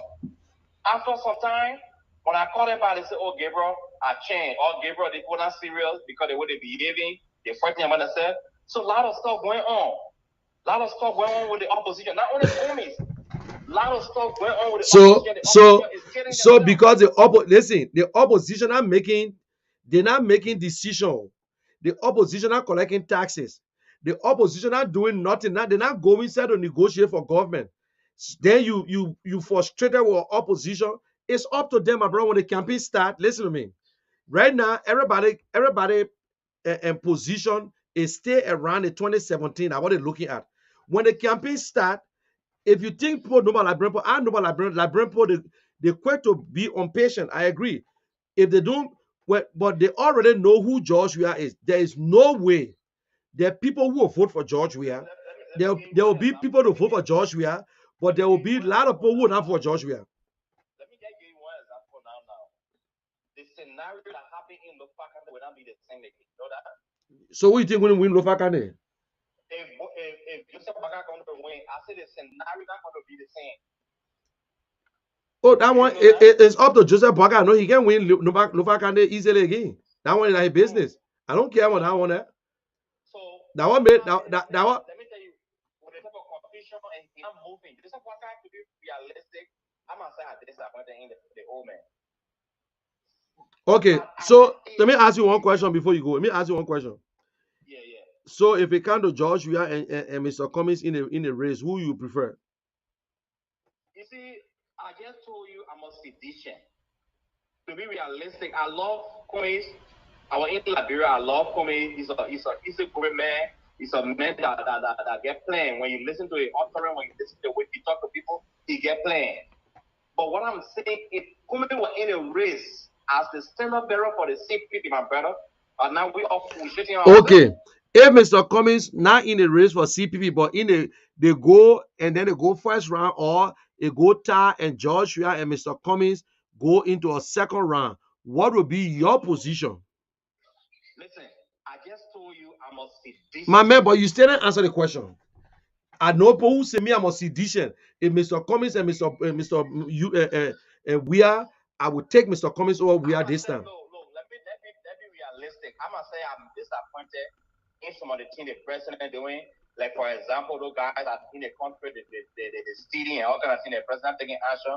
I'm saying I'm disappointed. I agree to it. But when you look at, let's look at the reality.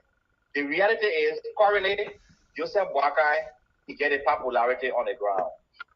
And you know, especially in my boy, you're not answering my question. You're not answering my question.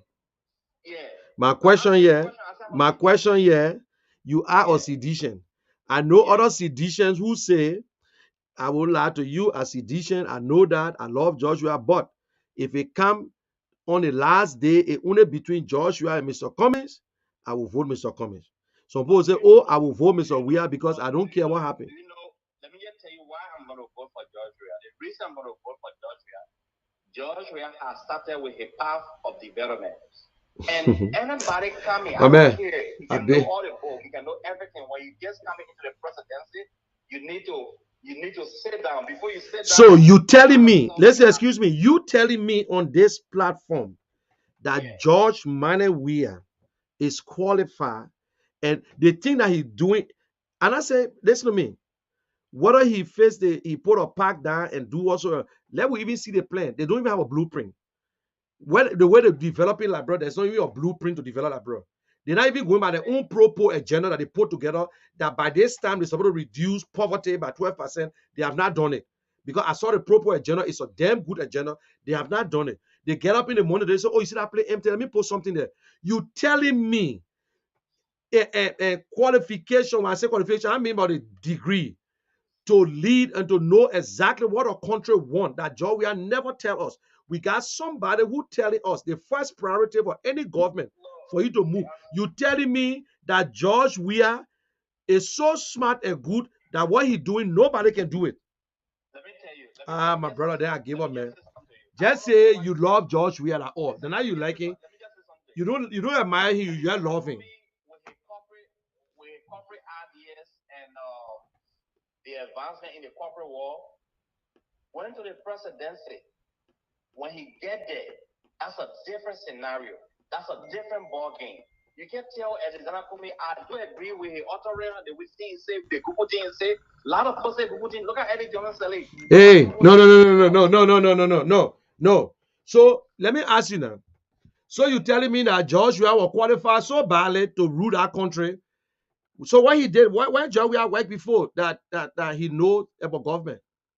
Look, actually, when you see where George Weah worked, you don't need to work anywhere to know about government. But then why you worry about Mr. Cummings from the corporate world?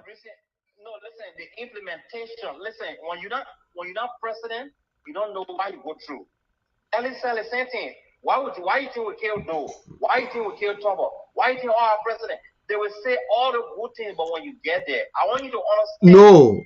I'm not saying Mr. Kumi is a bad man. No, not bad man. He got bad man are somebody who did bad. When you get into position, you myself don't know what that stress associated with the president. No. Do you know what most of our leaders that will be lacking? It's not that they don't know. The problem is taking a tough decision to fire people, to implement the laws, to say this is what's going to happen if it must work. We do not have a leader that ever did it.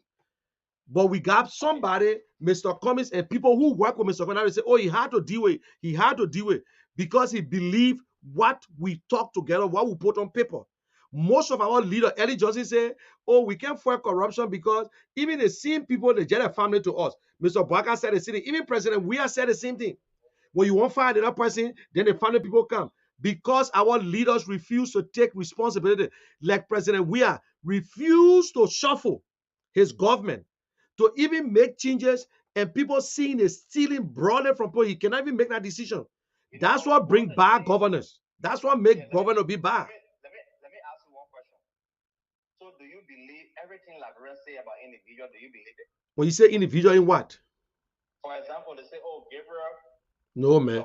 We're talking about individual. We're talking about government here. They say individual. Okay, no, I just saying something because you know Liberian people can get misstatement. Oh, this person is a criminal, this person is a role. No. Well, listen to me. When Liberians were in the public court of opinion, the public can come out and say you are criminal, do this. They will say it, but if you're a public official, then it is your responsibility to prove to them that you are not. When the people say President Weah should declare an asset, he said, oh no, I can't do it because according to the law didn't tell me to do it. But any decent person. But do you believe that the president did not declare an asset? Do you believe it? Well, he declared to the other people that we don't know. You saw it? Yeah, that's the procedure. No.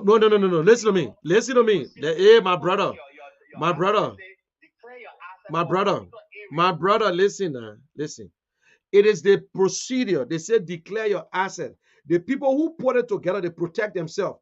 But the same law never said you can't declare it publicly. Do you know how many people who, when they say you must go to court to get it, you know how many civil society that went over there, went to court for them to declare to publish an asset, and they deny them?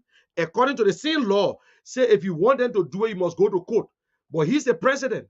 The same dollars they don't declare an asset with $3.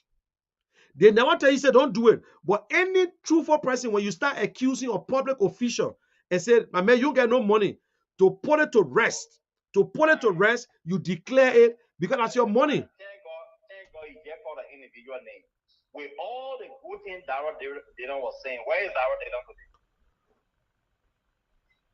So, wait, now you're confusing me here. When you say, oh, listen to me. All the good things Darrell Dayton was saying, Darrell Dayton stay taking, and we call him out. But guess what? Wait. With all the way Darrell Dayton stay, we criticize him for taking the money.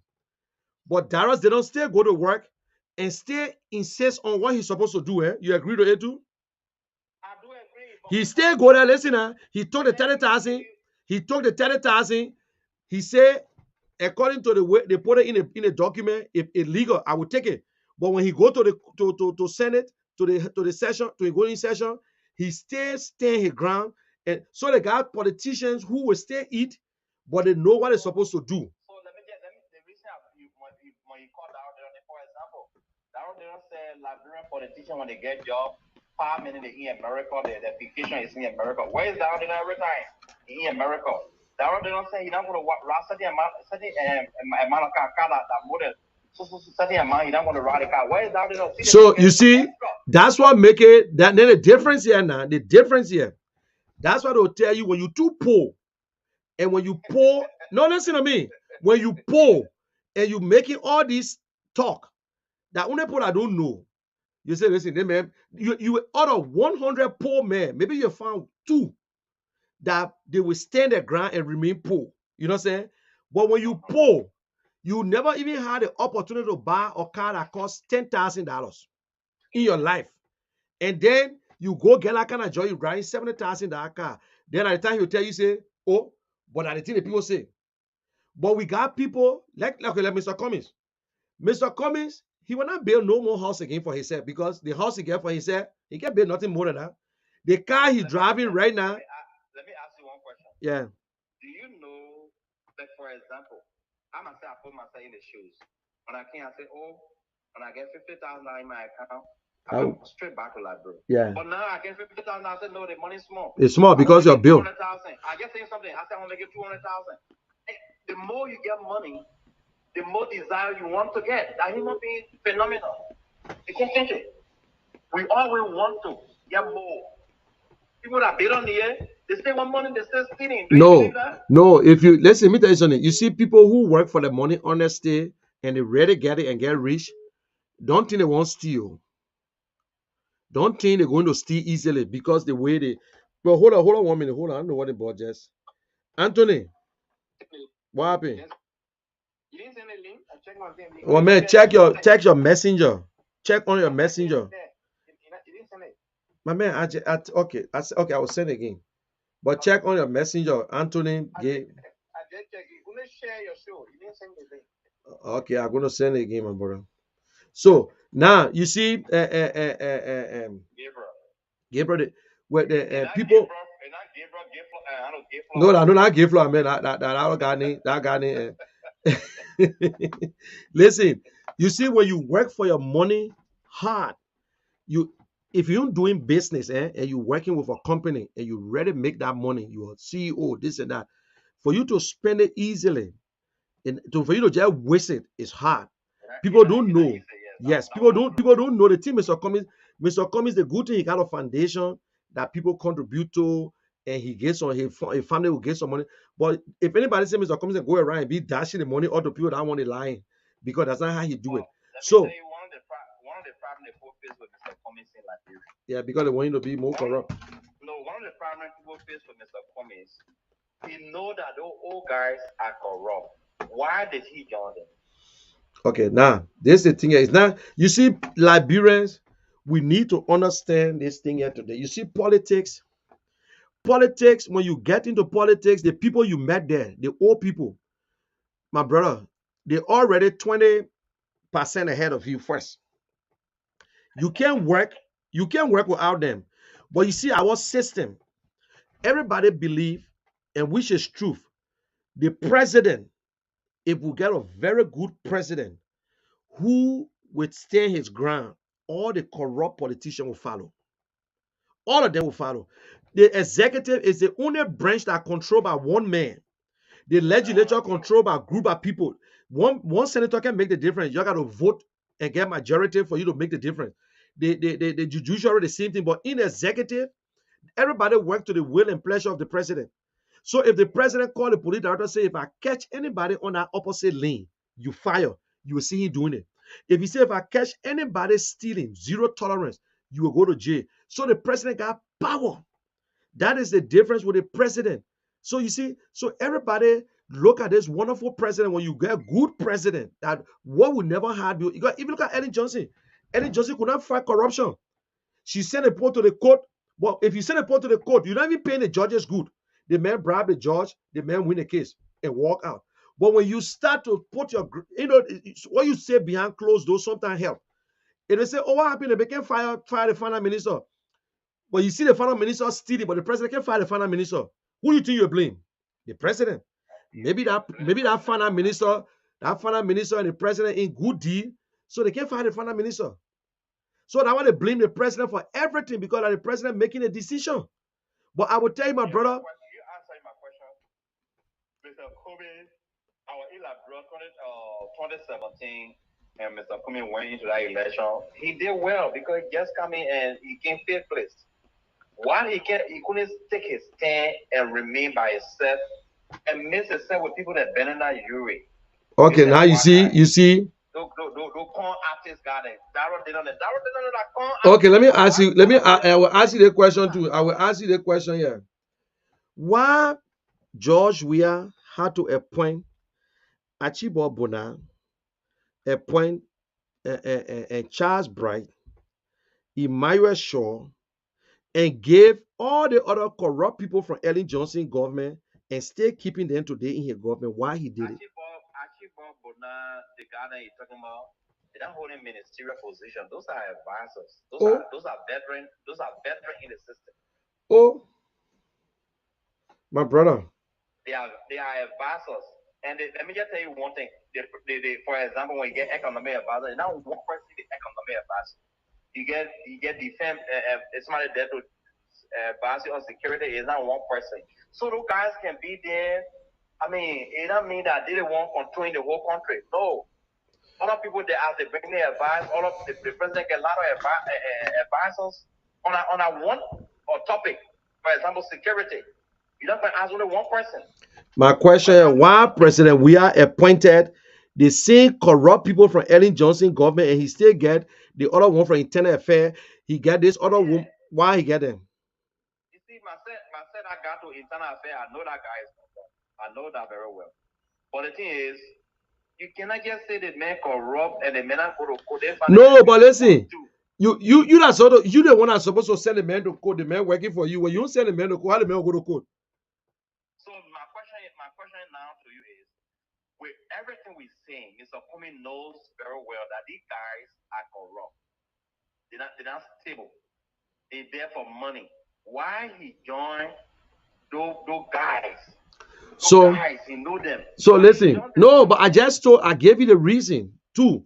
Mr. Cummings, why you think Mr. Cummings holding a ground that I cannot go with somebody who I know get a tinted record as a deputy? Because I know the power is in the president. The power is not in the vice president. So then I rather forget it. If I can go to the top, then I don't need to. You see the ground Mr. Cummings is holding? Because people know why Mr. Cummings said, if this man, I know we in collaboration, but the fact of the matter is that if I will go behind this man, then what is different? So this man can vote for me and I will make the difference because I know myself. So even when Mr. Cummings appointing, he got two ways to appoint. One on qualification, one when you get it. If you don't produce, if you don't perform, that means you got to go. He came from a place where performance is the number one thing. You must perform. You can't be the minister of this and nobody. You just sitting there eating money and can't do nothing. You'll not be the only person that you go sit down to a house before he can't work.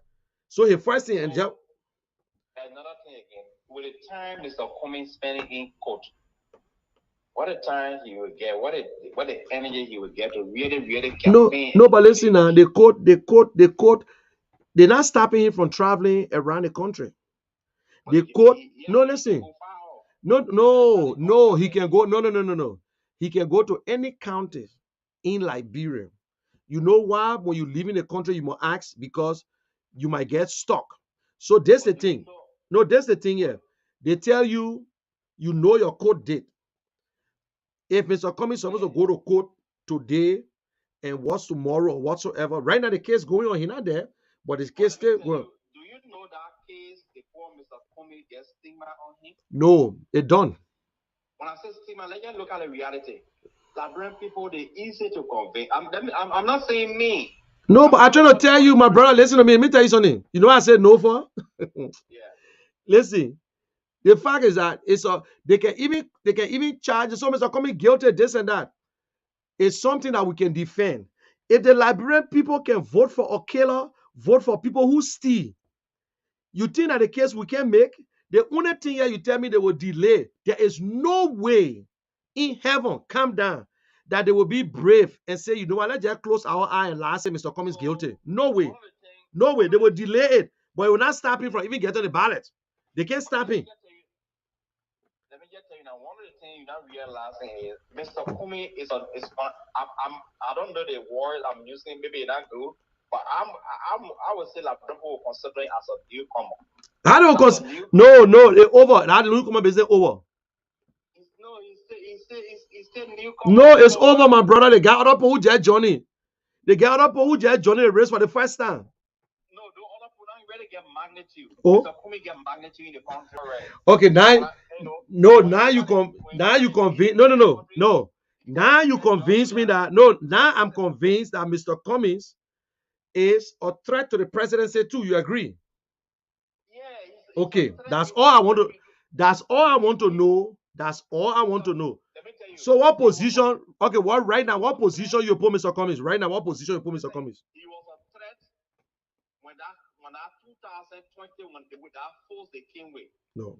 He was a serious threat. But with what happening now, I'm not lying to you. Let's look at the reality. My brother. Joseph Boakai said it's not a threat again. I can take maybe Joseph Boakai might not run. You might take Joey as my son. I give it to you. I'm telling you. Listen, my man, my brother. Stop what you can do. I don't worry about these things. I know you're speaking based on your views and how you see it. I mean, ask you one question. If I tell you to position Mr. Cummings right now, which position you give Mr. Cummings? Okay, good. That's a damn good stand. That's a good improvement. 2017, where Mr. Cummings was at before? Fifth place, eh? Yes. Okay, good. And you put me third place, eh? I agree with you. Yeah. I agree with you. As far as we're concerned, we are the underdog. The one that down fear no fall. It's not going to discourage us. It's a very good improvement. Wait, my brother is a very good improvement. So let me bring, okay, I'll bring it, let me bring somebody else. It's a very good improvement. You know what I'm saying? But wait, don't go nowhere. And I will, Anthony might ask you some stuff. I'm monitoring you. Yeah. So it's a very good improvement. Third place. You know, it remind me like when you're on a track, you got two guys ahead of you. They've been running. They pass by you long time and say, but look at that man there, man. Then when they turn around and they see me coming closer. Jaha coming closer, and they say, oh, damn. Then they're looking behind, they run, they're looking behind, they're looking behind. They're confused right now. So I agree. I'm third place. I agree. Before you leave, you still stay in the race of the 2029. I will vote for him. I will campaign for him. I'm just telling you that my last. Listen, 2020, if Mr. Cummings don't win 2029, the man that you're looking at will be running 2029 for president.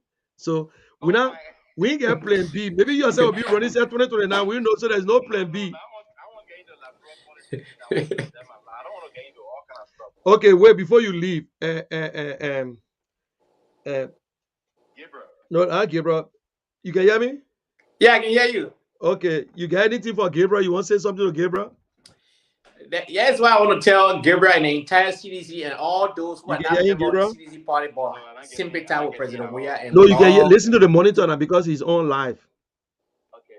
And they would love to see Mr. President Weah. Oh, okay. Educate them a little bit. Don't go nowhere. You're listening to him. Okay, all right. Go ahead. Their own document called the PAPD, the Propo Agenda for Development and Prosperity. It's their own document that we formed 9 months after the CDC came into power because they didn't even have anything to run on in the first place. So when we pressured them, what is your agenda? What is your agenda? And so they quickly went to Ganta, and guess what they came up with? A PAPD, the Propo Agenda for Development and Prosperity. Today, you don't hear about that document. You know what? That document is a copy and paste. All what they outline in there is not achievable. You say from Burkina Faso. Number one thing they talk about, the PAPD was going to create 1 million jobs. When we pushed them on that, Minister Samuel came back quickly and said, oh, no. We didn't say it will create 1 million jobs. What we said was it would take out 1 million people out of poverty. We say, okay, granted. Where are we today on the number count? How many people have been taken out of poverty since the PAPD was launched? According to that PAPD, they're supposed to, by this time, it's going to go 20% in poverty. I challenge anyone in the CDC today to tell me how many people they are taking out of poverty based on the projection of their own document called the PAPD. Okay, hold on. Okay, Gabriel. Yeah, I hear everything. Look, I hear everything he's saying. Okay, you want to say something before you leave? Yeah. Let me just say something. I hear everything he's saying, but my brother. But what now? You see, I'm not in Liberia. I'm not in Liberia to tell you say this. the Liberian people, they're going to vote for Joshua 2023. On what basis? Okay. All right. But we know they will vote for coming, so we know that one there. Okay, my man. Thank you very much. I appreciate it. Okay, Thank you thank for you very being much. patient with him, Muni. Okay. Okay. And what's up? And Yeah, thank you. I'm you're sorry. sleeping. I try to do daddy duty and sleep carry me, my I man. know. I try to I put know you are myself to bed. sleeping. Okay, will not take too long because I was getting ready. I said, but what's Sure. going on? I know you Listen, wanted me to, and charm a this little bit man, on the circumstances of Pazawe. yeah, Pazawe, you see, although he was saying some things, but I know maybe you get some information. So what information you got on Pazawe? Myself, I'm trying to dig behind the story to really speak to himself. I was unfortunate to get him today, but I'll try tomorrow. Later on, it's already morning to them. I try later on to reach out to him to really find out what is happening. I just been hearing bit and pieces from other people as well. I saw a little bit of Lofa Julia show. But yes, what I have to say. Pazawe and I from Grand Jide, he's a senior man. I consider him a father. Traditionally, he's my father.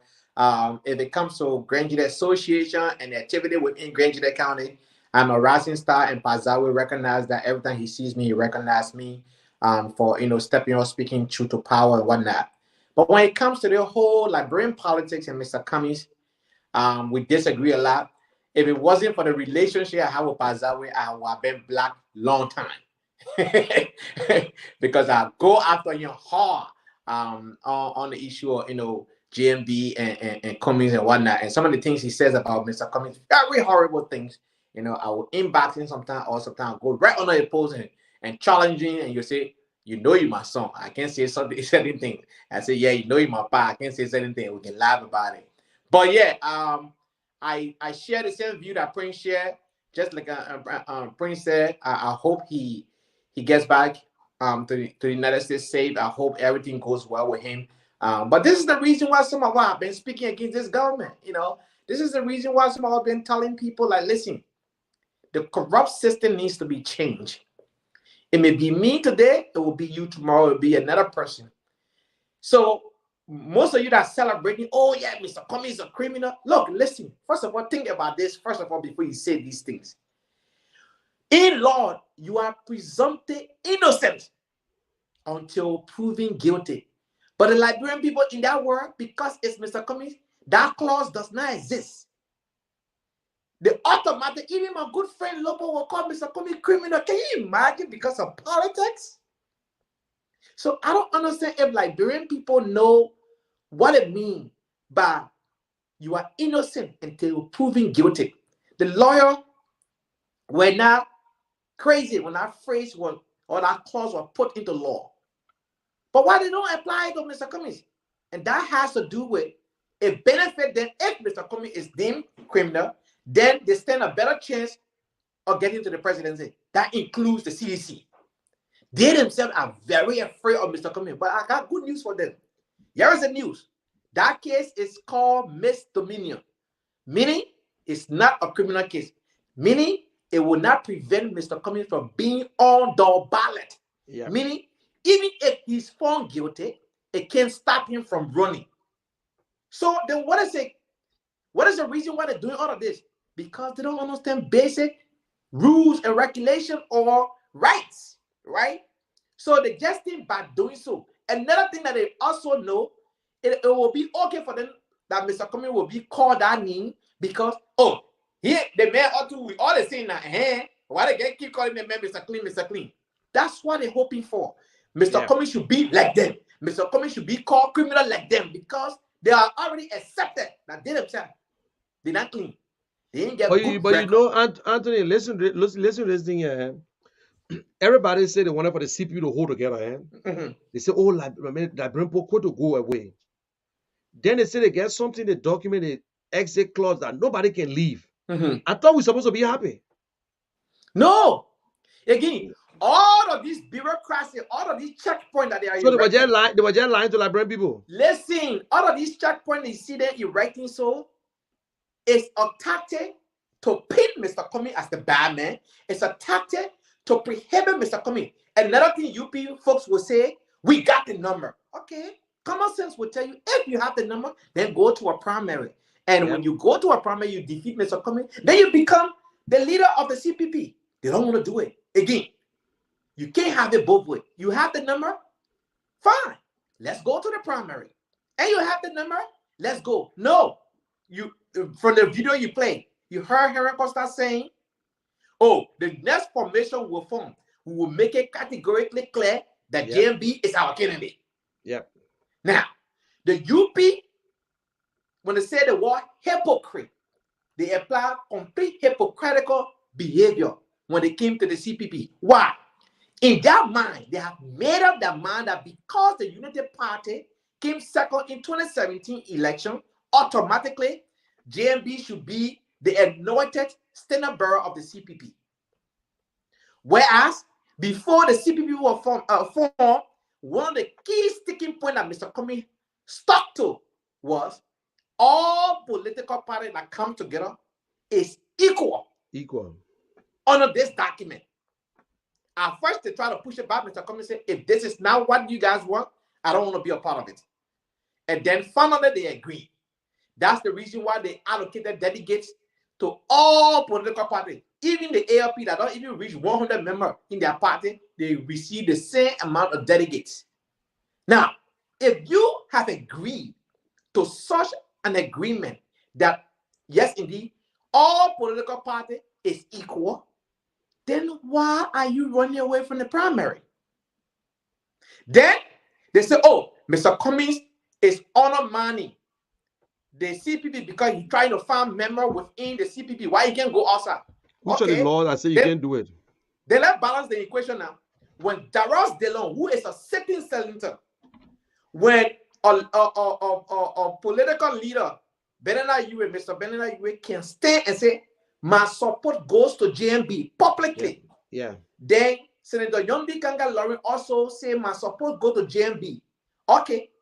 Aren't they all part of the same PP and publicly stating that point?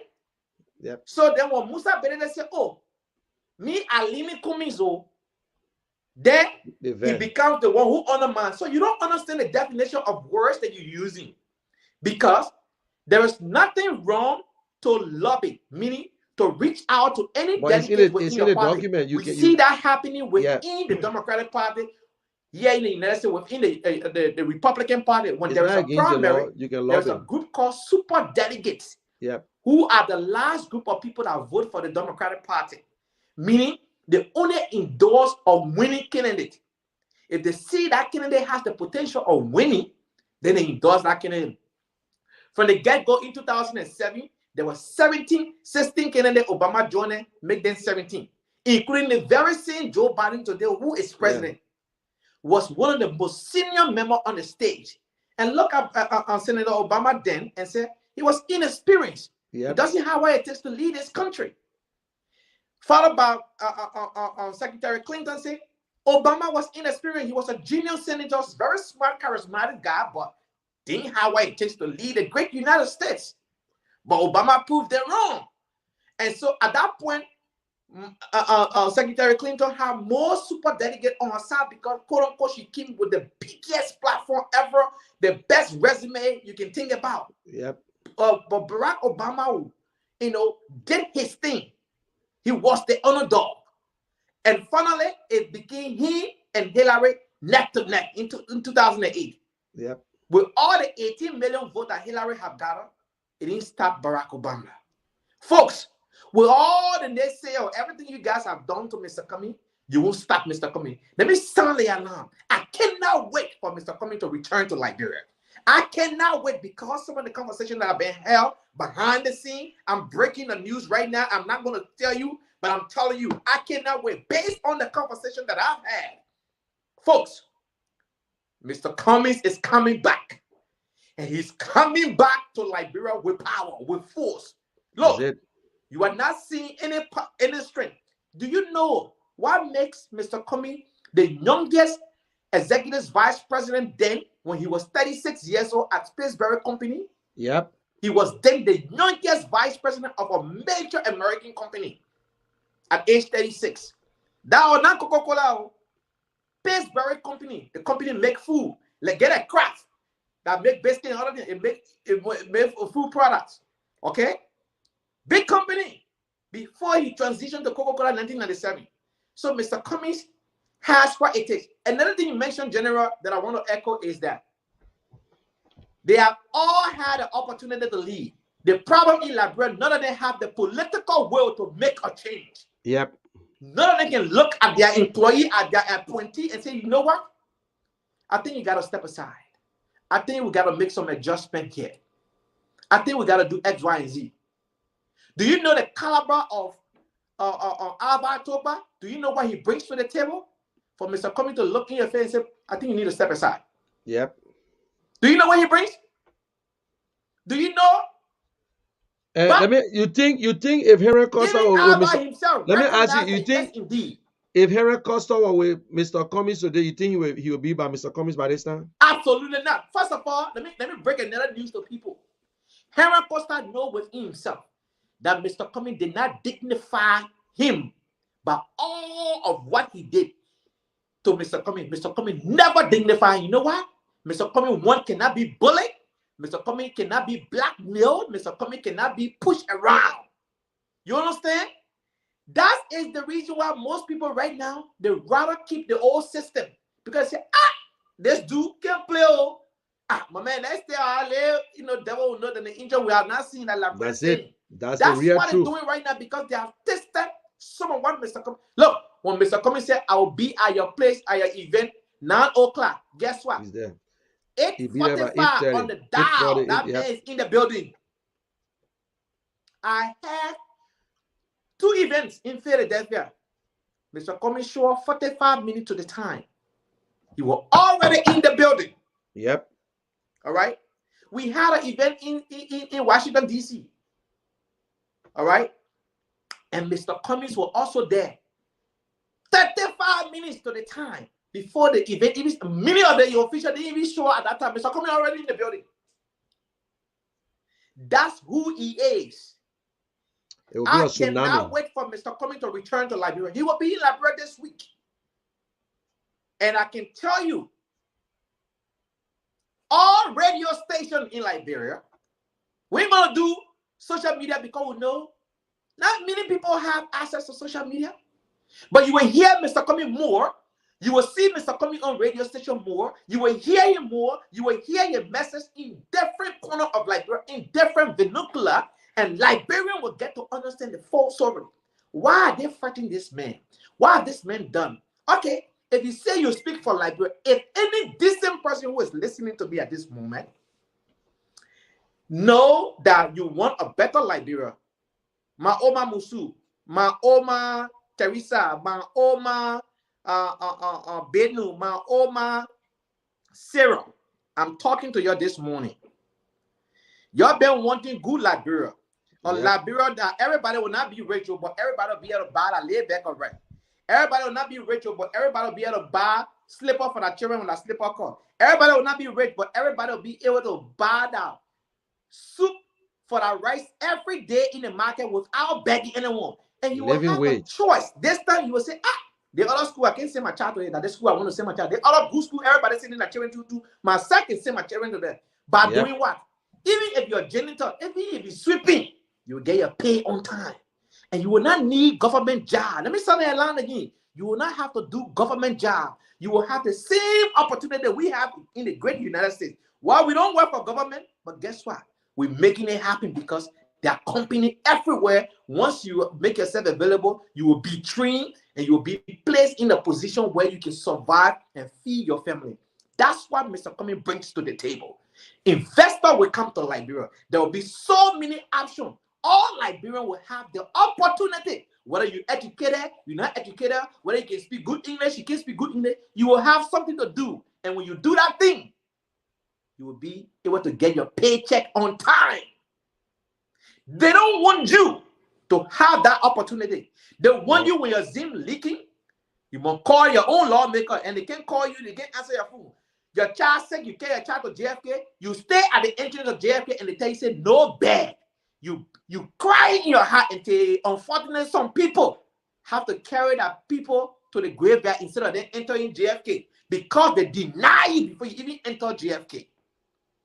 It will not happen on our community. We're not saying everybody will be perfect, but medical attention will not be an excuse again. You will not have to say, oh, I know nobody in Ghana, so I don't have to go to Ghana.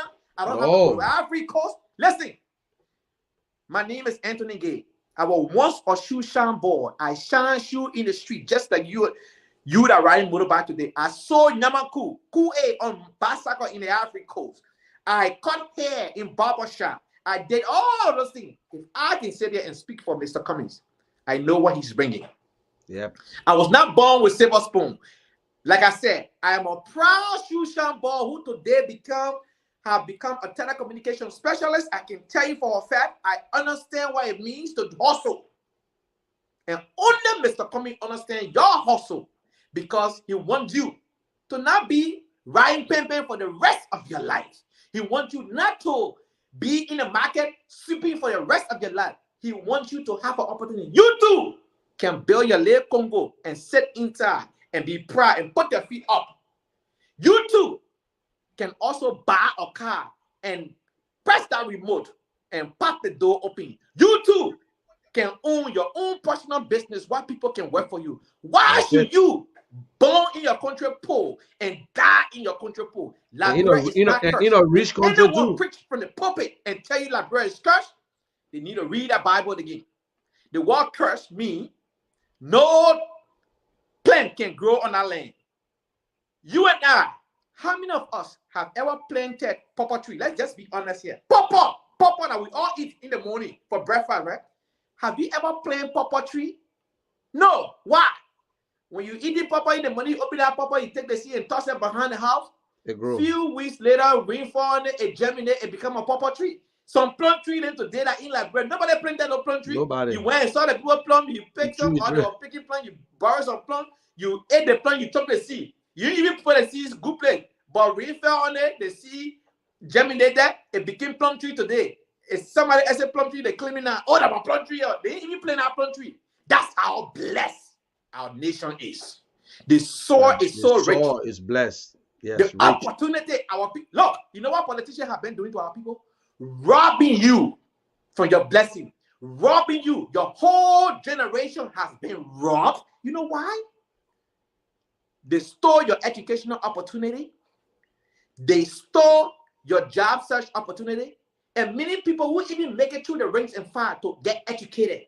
When you write your CV, do you know what they do to you? They take your CV and shove it on the file. And you will go back and forth until your shoe will get hole inside, make you get about 4 bow leg for not getting what you deserve. Every Liberian deserves better. Mr. Cummings said he doesn't want a presidential salary, and that presidential salary will be directed. That presidential salary will be directed to something that will fight corruption. That's Anti-corruption how you pay commission. for corruption. Yep. Make it personal. Money take over, my daughter. Okay. So like what and Anthony was saying, this is what we've been saying over and over. He's a young man. Anthony and myself work in the same field. Anthony sold things. I sold bread. Looking to I sold donuts. If we can stand here today, because we look at Mr. Cummings as a Liberian who went through the same struggle, born in Morovia, lived in Fiaman, grew up in Point Four, went to demonstration. His man was able to hustle and send him to CWA. And there were people who were selling pepper or the children were going to CWA. But he just been focused. God bless him. But this is not what we're even concerned about. But this man still look at himself as an ordinary Liberian. All the way God bless him, he still look at himself as an ordinary Liberian. He's down to earth. He believed in that the people must eat. The people must be fed before he himself. And that is how he carried his life. So you see, he understands life. He understands how we're supposed to go around, how we're supposed to be there for. This man said when he feels frustrated, sometimes he go and sit to the school and look at Liberian and say, yes, I pray to see another Cummings. Somebody will be better than me. How many of our leaders can tell us that? How many Liberians leaders that will tell you about their plans and say, this is what I want us to do. This is my plan. We can do it together. We can have a good infrastructure. We can have a better agriculture, better education. But if we don't have electricity, good drinking water, internet connectivity, where we going? Where we going? We waste our time. We're not going to jump. So that is why, Mr. But I give it to you back again because I've been talking to Hoda. So go ahead. I want you to hit them hard. Give the message, my brother. Give it to me. So as I was saying, few weeks ago, if it's not week, a few days ago, if it's not days, it's gonna be a week, if I'm not mistaken. But we had on Spoon Talk those Liberian children who did the national debate, and some of them today are spread across the world, are doing that, studying and for that degree. I think there's one little girl. She's in Ohio. She received the Melinda Gates Award, and she's doing 2 majors right now in Ohio at the Ohio University. And I admire this young man in Morocco. What's his name? John Silly, the second or the third.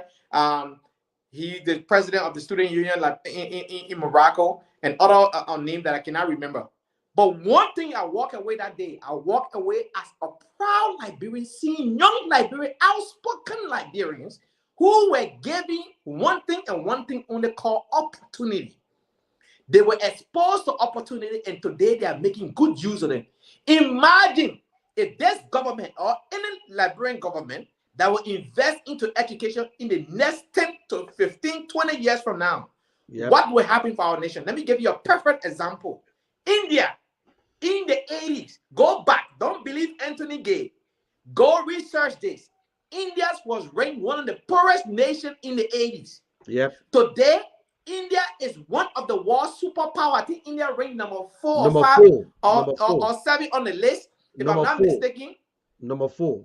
Good. India also has nuclear weapon in that. But yes, what India did. India invested into technology. Many of the big tech companies today, you will find Indians who are software engineer and IT engineer. They invested into technology in the 80s, the early 90s, and mid 90s. Today, big corporations importing Indians to come to that country. Even they even transitioning that company in India, Indonesia, and other parts of the world. So they outsourcing the job there. Because to bring the people here and for them to live there, they will get healthcare, to get all of that, it's costing too much money. Anthony, I'm not cutting off. That's why when you look around us, all the other countries around us investing to STEM school right now. And we got only one in Liberia. Only one in Liberia. But you go to Ghana, you go to all these other countries around. When you look at Senegal, the Senegal have produced the first bullet train in Ghana and in Senegal. In Ghana today, they got hubs all around that they're using drone to transport medication. Yes, to transport medication. In fact, Ghana have been chosen by Boeing to build one of the biggest hub now to maintain all the airlines, all the planes in Ghana. Because you know why? That's what. Look, you listen to the Ghana president's speech when the French president went there, how he teared that man off and said, listen, it is over. If you cannot produce in Ghana, if you can't produce in Ghana, don't waste your time. We must produce here and not to just take. But let me finish my train of thought. How I'm gonna link what is happening in India to Liberia. We Liberians are very blessed. Liberians don't need to go to ESL class when you come here to go learn English as a second language. You know why? Because when we speak, the white people can understand us. As soon as we enter the country today, when we speak, white people can understand us. Guess what? Liberia can have something called a call center where businesses, when you call in big business, the call get routed to Liberia and the call come right back. But guess what? The first thing you need to host a call center, you need reliable electricity. Yes. Second thing, you need individuals who operate. Liberians speak good English. We can have call center in Liberia. But you can't have call center with a generator. Absolutely not. So everything I'm telling you, go research what they call a call center and what does it, how does it function. You will know that Liberians we got talents. Again, these politicians, look at the bill they voted on in the House to mandate a woman to breastfeed. First of all, they're not thinking. You can't force a woman to breastfeed because every woman's body is different. Not every woman can produce a breast milk. Not every child also want to feed on the breast milk. We live in the great United States. When you go to the store, you see so many different formula. My younger son today, we tried 2 different types of formula. That they tell when you're using now. All right? So I don't know what they're talking about. You're going to mandate, it's going to be mandatory for the woman to breastfeed. You are ignorant. If any lawmaker affixed their signature or voted for this bill, they are the most ignorant lawmaker ever live on the planet in Liberia. Because guess what? You got to study science, first of all. You got to understand who recommended that? Who even brought about that? How can you force a... It's the woman's choice to decide how she nurture a child or not. You can't force her to breastfeed. Not every woman breast can generate milk when she's pregnant. Some women, after the first month, it dried out. That's why you have milk in the store. That's why you have all the different things. The formula. Wow. When I saw that, the first thing I did, I reached out to my lawmaker and said, are you aware of this legislation? Did you vote for? How did you vote for this? I'm still waiting. I'm still waiting on response. I reached out to him. I said, are you aware of this legislation? And if yes, how did you vote? I want to know. I really want to know. I know in one of the group chat, I got removed from that group chat because they felt as though I was coming too hard. I got removed from the group chat. Why did I say, oh, how did the legislature vote? How did he vote for that bill? Listen, in Liberia, education, I told someone in another group chat yesterday, we will educate the people just as we did on the referendum. And we killed that referendum. Kudos to my friend Josh Lobo, who went to Liberia, going from radio station to radio station. He and I disagree on other things, but this one I'll give him kudos on it. And he did a fantastic job telling people, do not vote for the referendum.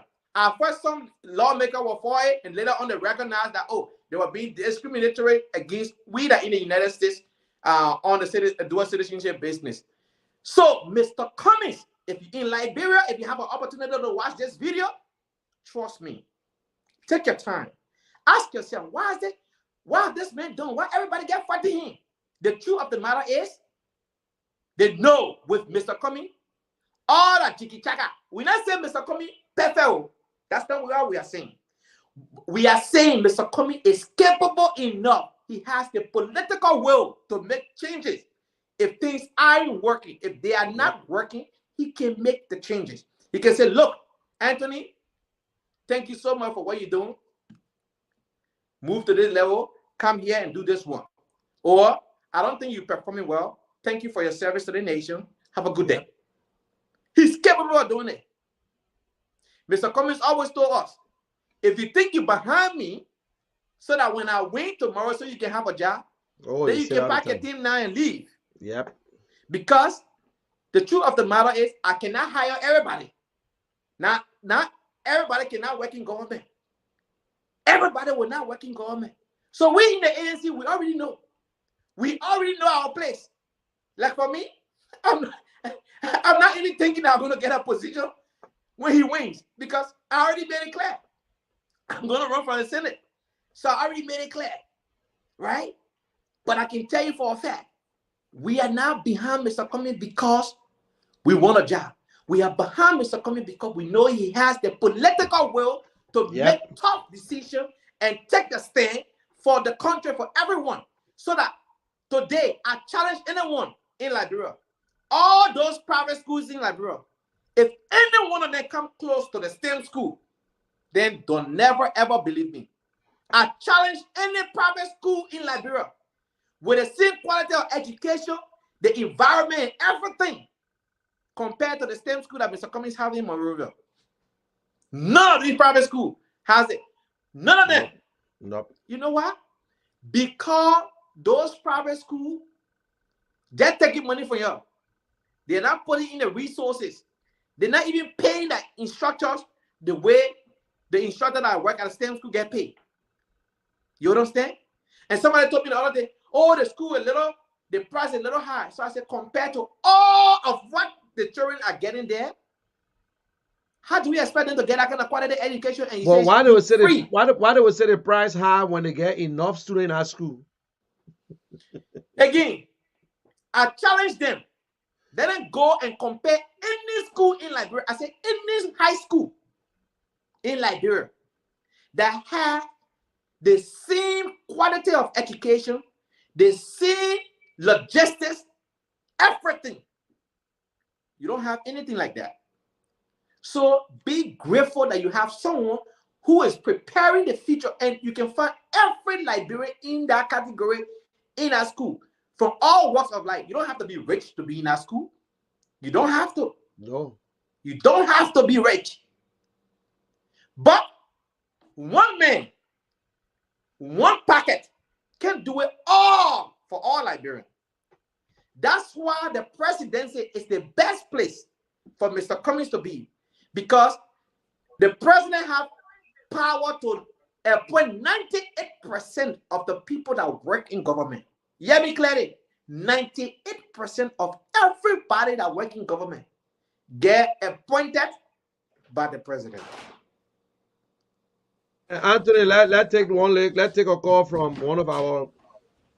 Okay, hello. What's your name? Where you calling from? My name is Jala. I'm from Minnesota. Okay, yeah, Jala, you got 2 minutes. Yeah, I've been watching your show for almost a minute. Yeah.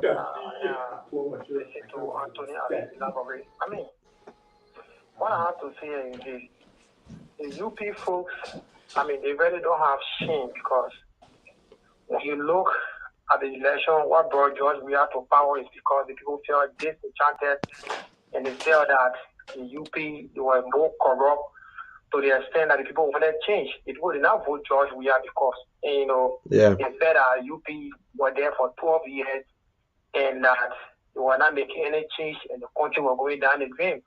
So they said that George Weah was their hope. That's why George Weah came into power. And this is what I want the UP folks to look into. So right now, after all they were there for 12 years, and nothing they did. They fear Kumi, because Kumi is a man that will not buy anybody. Kumi will not be a cow, like the way they use other people. Like, I don't want to call it Jose Imabwaka. He's just there. They tell him what to do. And Kumi is not that type of person. They fear Kumi. They know that if Kumi come there, they will just not take anything from anybody. Kumi come with change. The thing here is that people who come with good heart, they just hard to succeed. And I hear someone talking about Kumi has a clean record. Why would he emerge with criminals? I mean, Liberia politics is just kind of dirty, because if you looking at those kind of bases, they will start to accuse JMB, because we know what Bernard Ure did to Liberia. Bernard Ure was heading maritime. If Bernard Ure can be, if Joseph Imabwaka can associate himself with people like Bernard Ure, then what's the essence of anything that Kumi associate himself with people? I just watching your show. Yeah, thank you very much, my brother. And Kumi will be Yeah. the best president for that country. Thank you so much. Thank you very much for your input. I appreciate it. Okay, you listen to him, man. You heard him? Wapi, I can hear you. Sorry, I heard bit and pieces because I was talking to my wife. Sorry. But you listen to what he said. Just echo a little bit what he said. He was just saying that he was talking about Mr. Cummings, and Mr. Cummings the best person. I don't know why Liberians, and the guy who said that why Mr. Cummings had to liaise with and mingle himself with politicians, the old guy. Then what Mr. Bwaka doing with Ure, because Ure himself got a record, so he just buttressing what we say and what you said.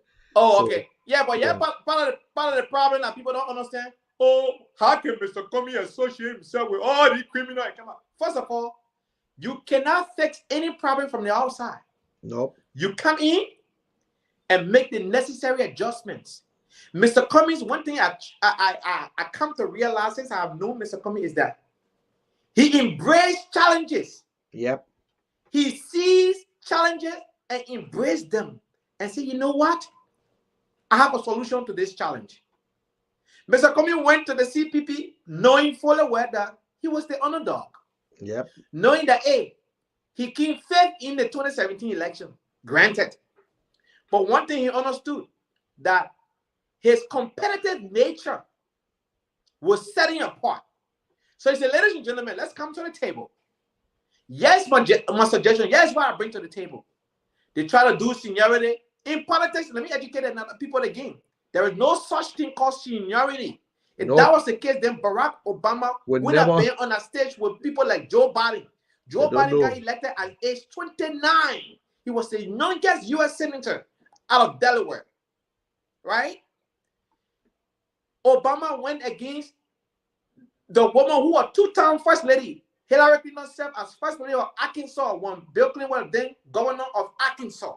Then she became first lady of the United States. Then she became senator of New York, two-term senator of New York. Then she became secretary of state. You look at the resume, Obama only had 2 years of the U.S. Senate experience. So if politics was seniority, like the Liberian people can say, but why Mr. Comey can't wait for his turn? Yeah, if politics was seniority, then Barack Obama today would have been part of the American presidential history. You understand? But Mr. Cummings embraced the challenge and said, listen, I'll join these guys, and once there is a process in place, I'll exert myself. The CPP came up with the 8-month term. That was a way to show the weakness of Mr. Cummings. Yep. They crafted that design and say, each person will leave for 8 months. And let's see what happened.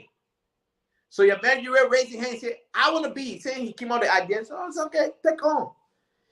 Remember, you were left for 8 months. Did not turn over a single piece of paper to Mr. Cummings. No.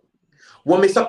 Cummings came on board for his 8 months, the first thing he did was to register the CPP, and CPP got certificated. There's a picture to that. I have it on my phone. I can show it. But the next show that we'll have, I will send it to you so that way you will put it on the screen. All right. But I have that picture in my file that Mr. Cummings went ahead and registered the CPP, and the CPP got certificated. So today, as we speak, the ANC is not registered as ANC. The Liberty Party is not registered as Liberty Party. The ALP is not registered as ALP. And the Unity Party is not registered as Unity Party. Since 2020, this happened. None of these 4 political parties register under their own pseudo name. They all register under one name called the CPP. That's the reason why that exit clause is there, to remind them that when you leave, you can't use this name because your UP name is embedded with the CPP. Your Liberty Party name is embedded with the CPP. Your ALP name is embedded with the CPP. So they are CPP. Whether they choose to be on the other side or not, as we speak today, technically in the eyes of NEC, they are still CPP. Don't get carried away. Don't get fooled. So we Liberians don't like the thing they call competition. We pretend a lot. Oh, let's compete, let's compete. We heard all the noise. JMB got the number. All that thing what you hearing right now. Oh, every corner you part of JMB. That's a political bluff. When you start narrating the conversation, who do you think will handle the economy of Liberia today? You will not hear JMB name. No. You will not hear any. Who do you think will handle the agriculture sector of Liberia? You will not hear JMB name. You understand? So, I want to let you know that Liberia is a country where the people pretend to be something when they are not. Everybody yearning for good Liberia. We have the best candidate. Why you can't gravitate to one? They don't want a good Liberia. They want to continue to milk the system so that you and your children will not have the opportunity to that country. You must die, born poor, die poor. Born poor, die poor. You have no say, you have no respect. You must live in a house that have no cement in it. That when you're raining, the zinc leaking. They want you to stay in a house. That's the reason why they continue to push away a man who will come and give you opportunity so that when you sweep behind somebody's house, they will pay you on time and you'll be able to buy yourself a bundle of zinc. Take it away, General. Yes, like Anthony have said it all. I'm giving him the more time because I've been talking, but we saying the same thing, and he's 100% right. And I like the way he's sending the message. And for those of you who listening to us, if you're in Liberia and whatsoever, tomorrow hopefully I will try to see if I can bring Anthony on. I will be on tomorrow on the Strong TV and FM, and every Wednesday now we will be on. That's a little radio station for now. We will manage it. But listen, he said something about Comey said this thing, a living wage. Which of the politicians in Liberia that tell us about living wage? Not even minimum wage, but living wage. That means if you're a sweeper, that sweeping money will be able to send your children to school. You will enjoy your sweeping money. You know what I'm saying? But that's how Liberia is supposed to work. Mr. Comey's agenda is for the poor people. It's for the common man. It's not for the so-called politician. It's not. That is why they're fighting Mr. Cummings. That is why they can't stand Mr. Cummings. They say, oh, the guy, when he take over, there will be no for us to chop. No. Liberians, that's the best candidate so far. That's the only man who telling you what we can do. He not giving you a blank check. They might tell you, say, oh yes, and Joshua say you are going to do this. Joshua never came with plan. And Ellen Johnson said you would do this. They never came with plan. Darius Dillon said he would do this. They never came with plan because they never wrote it down. But Mr. Cummings from 2016 to present still telling you this is what we need to do. This is how we can bring Liberians together. This is how we can build Liberia. This is what we got resources. Liberia is rich. Imagine 5 million people. Liberia is rich, man, people. Liberia will get a fair share. And don't let nobody fool you. There are international laws that will go against companies in Liberia who took the advantage and think they just signed contract. They shouldn't waste their time. We will let people go and we'll sign a new contract. So don't let it scare you. Don't let, oh, Mr. Cummings are nothing. Because Mr. Cummings is powerful. And you saw the boss say he put Mr. Cummings third place. And that's a damn good Very position. good place to point in. Third place, Joshua and Joe Boakai on the track, they're running. We coming now, they're looking behind. They're scared. They're looking behind. Don't worry, let the campaign start. When the campaign start, then we'll know who in the second and the first place. So don't even worry. Don't let them scare you. We will go from door to door. We will vote. We will be in Liberia. We will go from door to door. What a job. We have stopped the radio station there. We will go from door to door. We will educate our people. I want us to discuss something here. Before we discuss something, let me say something you were talking about on the CPP. So I hear some of my folks in the ANC and even in other parties talking about, oh, the CPP have been destroyed. The CPP have been destroyed. Well, use this phrase. We are not destroyed because anything that destroyed cannot be repaired. The CPP is a vehicle, and that vehicle had a mechanical problem on the highway. Yep. So we sent for the expert to work on that mechanical problem.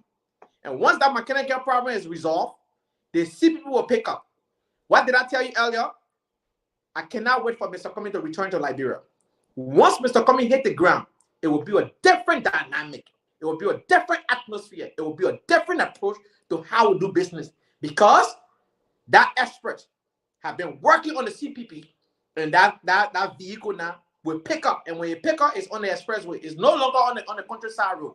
And that's what we're going to make CPP more viable than ever before. Move on to the next topic. We are still in collaboration with the Liberty Party. Yep. And we are strong. Don't let nobody fool you.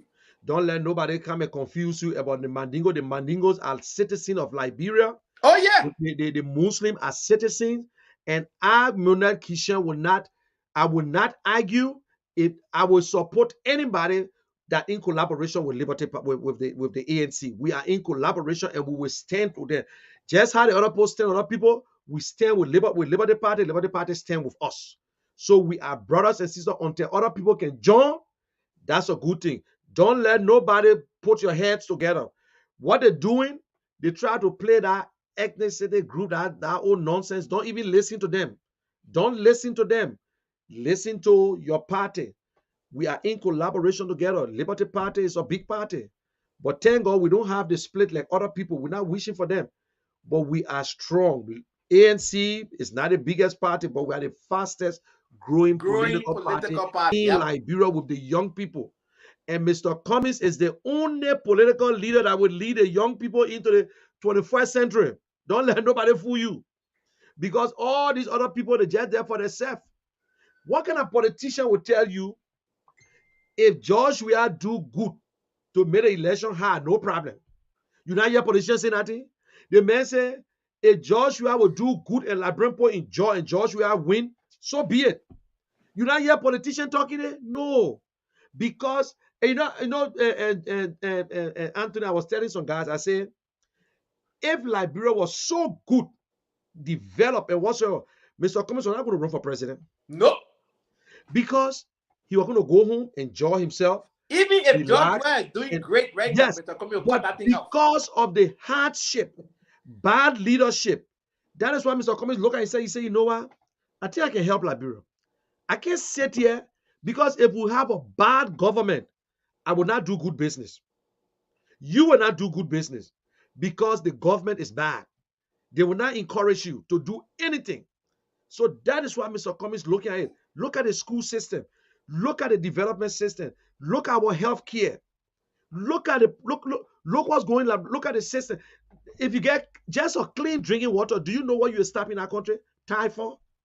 Just little clean drinking water. But we get dead all over the place.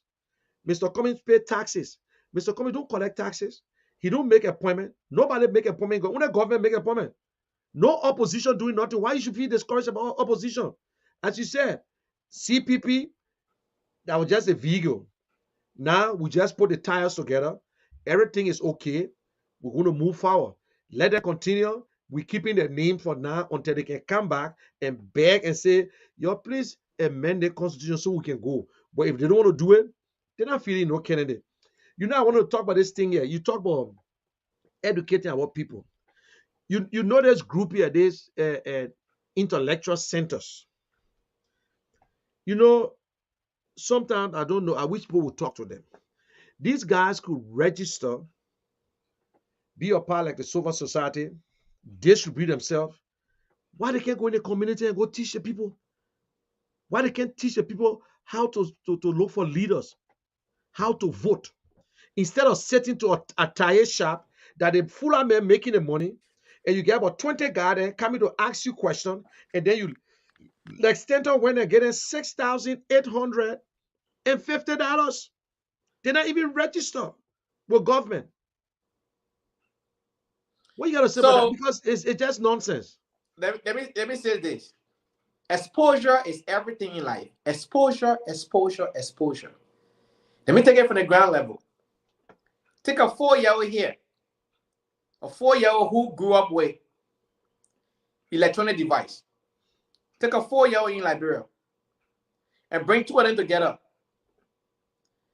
By the time you bring a bowl of rice, you put that bowl of rice together, the child in Liberia want the bowl of rice. The child here want the iPad. Why? It's exposure, right? Yeah. If you take a 4-year-old who is sophisticated and put another 4-year-old who is not sophisticated, they can't conversate. They can't talk to each other, right? What am I saying? All they know in Liberia today, the best way you can survive, you must be a politician. That's it. None of them thinking about learning how to code, to do computer programming. None of them thinking about becoming a software engineer. The University of Liberia does not even offer anything in computer science. The University of Liberia, the #1 school in our nation, there is not a single computer program course at that school. So what happened? How can you compete in this 21st century where you're not investing in things that will help your people? When we talk about building human capital, human capacity, how can you compete? When a job goes to Liberia, how will you compete? How will you get a job? Yeah. So all they know is talk, speak for a politician, get a little packaging, So that's what everybody now for me at a center. Everybody, I can guarantee you, by the time Mr. Cummings become president and jobs start flowing to Liberia and opportunity open his way, most of the intellectual, so-called intellectuals will be shut down. Yep. Most people don't even be able to participate in certain things now because the competition will just be too much. Have you known something before, back in the day, some of the big brother will be lecturing and will say some things, and we thought our truth, and we take that same story, we go tell that story. Since the day of internet, those stories that they are told, by the time somebody talking right now, you must start talking. As soon as you start saying something, I'm Googling that thing. By the time we finish talking, I think what you just said not true. Samuel 12, Minister Samuel 12 went and lied on radio and said, when we're going to start something called a digital frontier. Yep. You heard that, right? Yep. He didn't research the Kenyan mobile money called M-Pesa. He did not research M-Pesa. He didn't understand how M-Pesa was launched in 2007. He didn't know how M-Pesa was backed by liquidity, meaning having liquid cash 24/7. You know what he said on the radio in Liberia? That, oh, we're going to launch a new digital frontier. And you know how he speak with passion? That when we pay 7/7, it is not for you to cash out. To solve the shortage of the Liberian dollar will pay you, and you can go and buy a zinc and buy this with mobile money. That is wrong. You told a false narrative, because what makes mobile money successful in Kenya and make Kenya the #1 country if it comes to mobile money is because they have access to liquidity and they have access to physical cash. That means the way you and I use cash app here, nobody did commercial for cash out to you. You know, when somebody say you cash out, you have the money instantly on your card. You can go use it anywhere. But some method we're telling the people, when we pay your salary, don't cash out the mobile money. You have to do a transaction, mobile money to mobile money. How many people in Liberia have that service? Yes. And plus, you lie to the people because you didn't do a research. M-Pesa is how they call that mobile money in Kenya, because Pesa means money in Swahili, and M stands for mobile. So they call that money that mobile money service M-Pesa. You can Google it again, because he talks a lot and don't do research.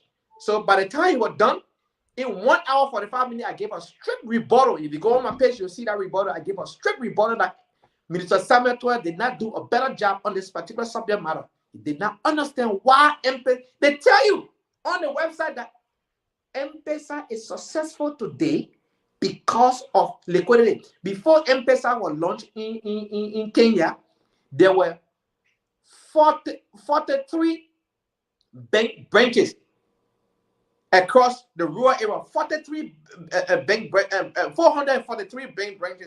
across the whole Kenya. 443 bank branches. Today, there are about 38,000 mobile money kiosks across the nation. 38,000 of it. That's why they're successful. You understand? So we have people in government who don't understand things and come on radio and talk. How can a finance minister of a country spill out gibberish like that? So this attire center or these so-called entertainment intellectual centers, most of them are not exposed to the outside world. Most of what they discuss there, sometimes I sit and watch some of them and just shake my head. You are 25 years behind technologically. Yes. Your country is behind 25 years. Today in Liberia, do you know what service they are offering? Do you know what internet service they are offering? They tell you that 4G. It's now no 4G. No, it's not. It's not. All right. They don't even get 25 megabytes per second. On my cell phone, I got 680 megabytes per second on my cell phone. I'm not talking about on my laptop, just cell phone. All right. But in Liberia, they don't have that. They don't have the capacity. My explainer stream on my phone when I went to Liberia, I could not play. I went to Celcom, the engineer myself talk. He said, "Nope, my man, way too big, my man. My man, leave that thing alone. So now work here. Let me hear I come in bluff. I put it up, it came up. And I got internet. I showed it. I said, you see my screen when I hit it? Yeah, I beg you, yeah. It will not win. But I was at the airport in Morocco and I watched my Yep. CNN. I watched my stuff in Morocco What are you for talking? free. I Like was free in internet at the airport. I was Belgium. able to I watch was my in CNN in Belgium. the TV. I was watching my stream live in Belgium. My Yeah. Comcast live. You understand? So again, our country is behind. And these guys don't understand that when we're telling them we behind. Backward. Oh. Right? You don't know. So you gotta invest. You gotta expose people to things. One other guy tried to argue with me, oh, we're living better than you in America. That's not true. A homeless guy will receive better medical service if that man is having an emergency than you. A homeless man in the street in America will receive better medical service if he's having an emergency. They take him to the hospital, you will receive quality medical care. A homeless man or the man who's sleeping in the street compared to you in Liberia. And you say you're living better? How you been living better? You don't have good streets. How you living better? Why can you drive your $80,000 car? What is the street for you to drive your $80,000 car in Liberia? So again, stop fooling yourself. Stop the hate. Mr. Cummings don't want your job. Mr. Cummings don't want anything from you. All he's providing the Liberian people is an opportunity for all Liberians to strive. Just so the old man who's selling a pamela in a market can have a break, so that our child that you send to school will have a better job so she can take a break. She herself to deserve better. She's not supposed to be selling cassava for the rest of her life. She didn't commit no crime. That's the beauty for all Liberians to do better. Public schools is almost 7,000 liberty. Yeah. To send your child to public school. And plus the sad thing, look at the building where the children go to school. Look at the building. No chairs. But everything Filthy. is President Weah. Oh my President God. Weah is the Look at chief LU. procurement Look at officer. LU. Yeah. So again, if you love your country, you will promote your country, you will do better. The last thing before I leave you is that they always blaming the opposition. Now, let me give the analogy, because this analogy work with every walks of life. Whether you have a girlfriend, you have a fiance, or you married. If that lady came from a broken relationship and you came into her life, and every time you keep reminding her of her past, of her ex-boyfriend or ex-husband, ex-fiance, for the year 1, year 2, year 3, year 4, then when are you going to take responsibility? It is the case with the CDC-led government. Year 1, you blame Ellen. Year 2, you blame Ellen. Year 3, you blame Ellen. Year 4, you blame Ellen. You are in your year 5, you still blaming Ellen. When are you going to take responsibility? Yep. Where are the 6,000 technocrats from Nigeria? Where's the coastal highway? Where's the 1 million job or 1 million people that's supposed to be taken out of poverty by the PAPD? Where is the Bali Island? All of these myths. Your report card is in front of us. We will present that report card to the Liberian people and say, oh man, the time where Ellen was president, things were okay small. When she said, yeah, I said, how do you feel now? Even my own mother, who never liked politics, she warned me. She said, the day I hear you running for office, and the day I will for you. I don't blame her. I don't blame her because the people lied to them too much. You see, that's why Mr. Cummings going through hard time, because the Liberian people lie. But then again, they're not going through hard time.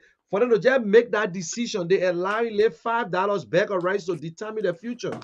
And especially some of our old people in that place.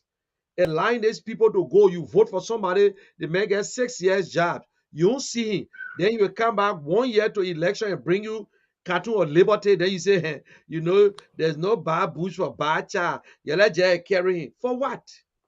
For what? We teach people, we got to educate our people. We can't get vexed with them, Tony. We can't get mad. We take our time and talk to them. They shouldn't feel discouraged because of George. We are disappointing them. Oh yeah, absolutely. They shouldn't feel discouraged. That's why we have every day, every opportunity we have, we present the facts. We'll let them understand. We will translate this message into local vernacular so they can understand themselves. We will put it in a bit and pieces, little jingles, little any other way they can understand. They will get to know. Look, when you don't know something, you tend to make the wrong decision. But when you are informed, when you are educated, then you make educated decisions. When we say educated, that doesn't mean you have to have a degree. Somebody tell you about something and say this thing, pacifier, the thing we call nipple. In Liberia, people say the thing can get good gas. What do you think they get it to in America? As soon as the child come out of the mother's stomach, straight, they put pacifier in your hand. As soon as you go to the hospital, the baby is born today, the first thing the nurse do, they put pacifier in that child more. Wait, listen to me. You know, you buy your car from here and carry a car to Liberia. When you go to the garage, the mechanic say, my man, that thermostat in the car, you got to take it from there. Yeah. So I said, for what? He said, can make the car overheat. I said, they play the car coming from, you know, the kind of heat that there's on that. What about it? Oh, then no, in fact, the one that they can do now, the car enter because the car got a tubeless tire. Yeah. They say, Chi, you got to buy in into and put in the tire. So we buy in into for almost 15, 20 years now in the country. They say, me, I let no automatic car. I let car, I guess. Yeah, then my brother called me from Liberia. They want to change the transmission to so I said, when you transmission. I said, do you know how much money you're going to spend? But do you know why they don't they want? They say they can save gas. No, do you know why they don't want the automatic car? Because they believe that when the battery there, you can't push it. That's all. You see how we backward? The thing made to be fast. They say because that nothing else. They say that automatic car when the battery there, you can't push it. That lead a stake on, you can put it down the hill and you start that car to go. You know my brother argument? Oh, I can save gas. So I said, how much gallon of gasoline you save a day just by changing the transmission from automatic to manual transmission? He said, oh, hey, my man, I can save gas. So I said, what quantity of gas you saving? 1 gallon, 1 liter, 2 gallons a day? The man could not give me a number. I said, my man, don't waste my time. He said, wow. I said, my man, if you cannot tell me how much gas you're going to save, you know how much it's going to cost you to change automatic transmission to a manual transmission? First of all, it was not designed to be a manual transmission. Now you're going to do your own guessing thing on it. Yep. You're going to damage the car. The man said, my Benedict, I said, no, but man, listen. If you can tell me how much gasoline you save in your day, then what is the point of doing it? Or because somebody said it. You don't have no data to that. You don't believe it. Okay, Tony, we got to go. Thank you so much for having me. I'm sorry, you know, I fall asleep. But let me say this. Yeah. If you're Liberian and you love Liberia and you want a better Liberia, as you say in your heart, do the right thing. Stop fooling people that Mr. Comey don't have what it takes. Nobody knew Mr. Comey needs 2017. Today, nobody can discuss politics without mentioning Mr. Comey's name. That says a lot about the man. The man is the only Liberian politician who never ran away after election. He stayed in the country up to this point. You got to respect that. He has investment in Liberia. He's building human capacity in Liberia. You can see it for yourself. Don't be fooled. Guess what? It's never too late for you to come. Come now so you can be ashamed. Come so you can be part of the victory team. Because guess what? President George Manawia cannot defeat any collaboration where Mr. Cummings is part of. And another thing I will say, no collaboration void of Mr. Cummings can defeat George Weah. So Mr. Cummings has become the political X factor of Liberia. Thank you. Thank you very much. You said it all, my brother. I don't even need to give a closing. And just what he just said, and that's the fact. Come on board. Don't let no one fool you. Mr. Cummings, just what he said. There will be no team that will go against George Weah without Mr. Cummings. If Mr. Cummings is not on that team, trust me, Liberian people will know the team is for nothing. Mr. Cummings is the household name right now, and that's the man. He's the real deal, my people. He's the real deal. He's not there for money. He's not there for the pay, because he told you exactly what he's going to do. So thanks, my man. But we'll have another one, and hopefully by next week, when I be coming on, I will make sure that we hit it together. Okay. I can tell you, we really need our voice, and we need to come on hard and deliver that message. But I thank you very much. And tell the woman, don't worry, although you are sleeping, I don't know what you are doing there. You say you're sleeping, I will accept it. You say you're sleeping. The more I work, you get you, my man. What you talking about? You are sleeping, my man. You are sleeping. I'm going to say, my own going to work now, so I can't go to bed now, so. Okay. So, Mamo, I will be to work, but I started 10 o'clock. Oh, okay. No, I'm working on it today. I mean, they play when I play too sweet, my man. I do All right, want man. to say that I can have a good day. All right, no Bye. problem. Take care. Okay. Okay, guys, I'm just going to close up now and I will play my usual tape, my closing tape from Mr. Cummings. You can watch it. Roland Nima, you're too old to understand the truth because that is why you say we're too old and we're lying to you. But actually, you are the one that are old. That's why you don't understand the truth. But the truth sometimes sounds like lies in the ears of most of you guys. But anyway, I appreciate you and I appreciate everyone who watching us. Share the video, like it. It's not about how many person watch me. It's about how many people got the message. That's all. And I force it into people's mailbox. So tomorrow, some people will see it tomorrow. But don't forget, 2 o'clock, by the grace of God, 2 o'clock I will be on along with Jala, and we'll be on the Strong FM 98.3. Will be broadcasting in Liberia. And then as of next week, I will be regular on Wednesday, but we still try our best how to get this thing, and we got to get it right. Don't let nobody discourage you. We are the underdogs. Let them say what they want to say. We third place, we fourth place, but all we know, we're moving there. Our eyes is on the ball. We're not stopping. We're not going nowhere. We're training hard for that tournament. Let them be sitting and be depending on their past glory. So it's up to them. Bye. I will close from here.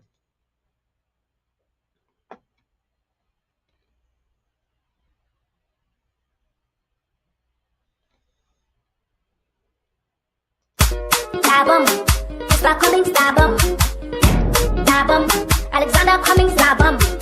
Keep on the explode.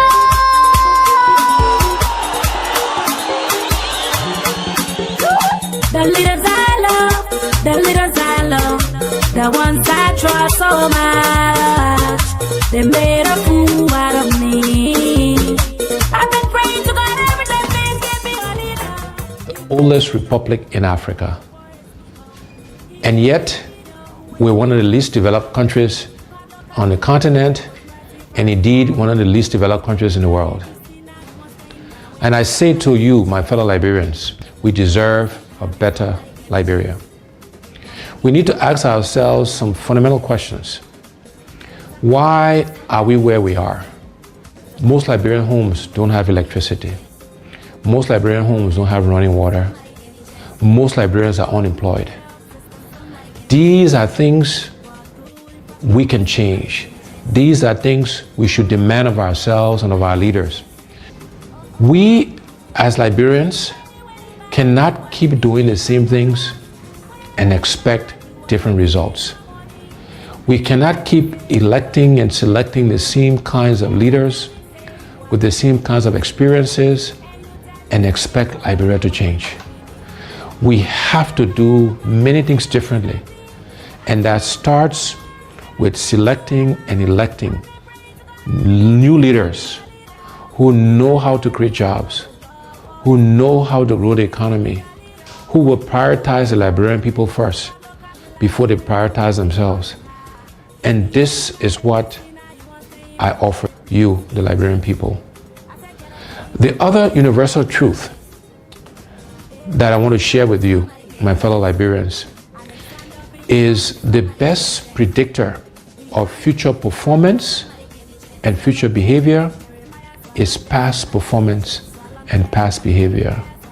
And again, I ask you to look at my record of job creation, of success, of managing large budgets without one penny going missing.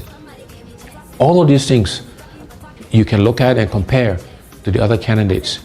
And again, you will see that my past performance and past behavior is a good predictor, a good indicator that what I commit to, we will deliver. There are 5 priorities we have, and we call that the what's. And then there are 5 things we call the how we'll do it. And those priorities are as follows. Our first priority is infrastructure. Simply put, it's electricity, it's roads, it's water, and is internet and cell phone connectivity across Liberia. We have to invest in infrastructure.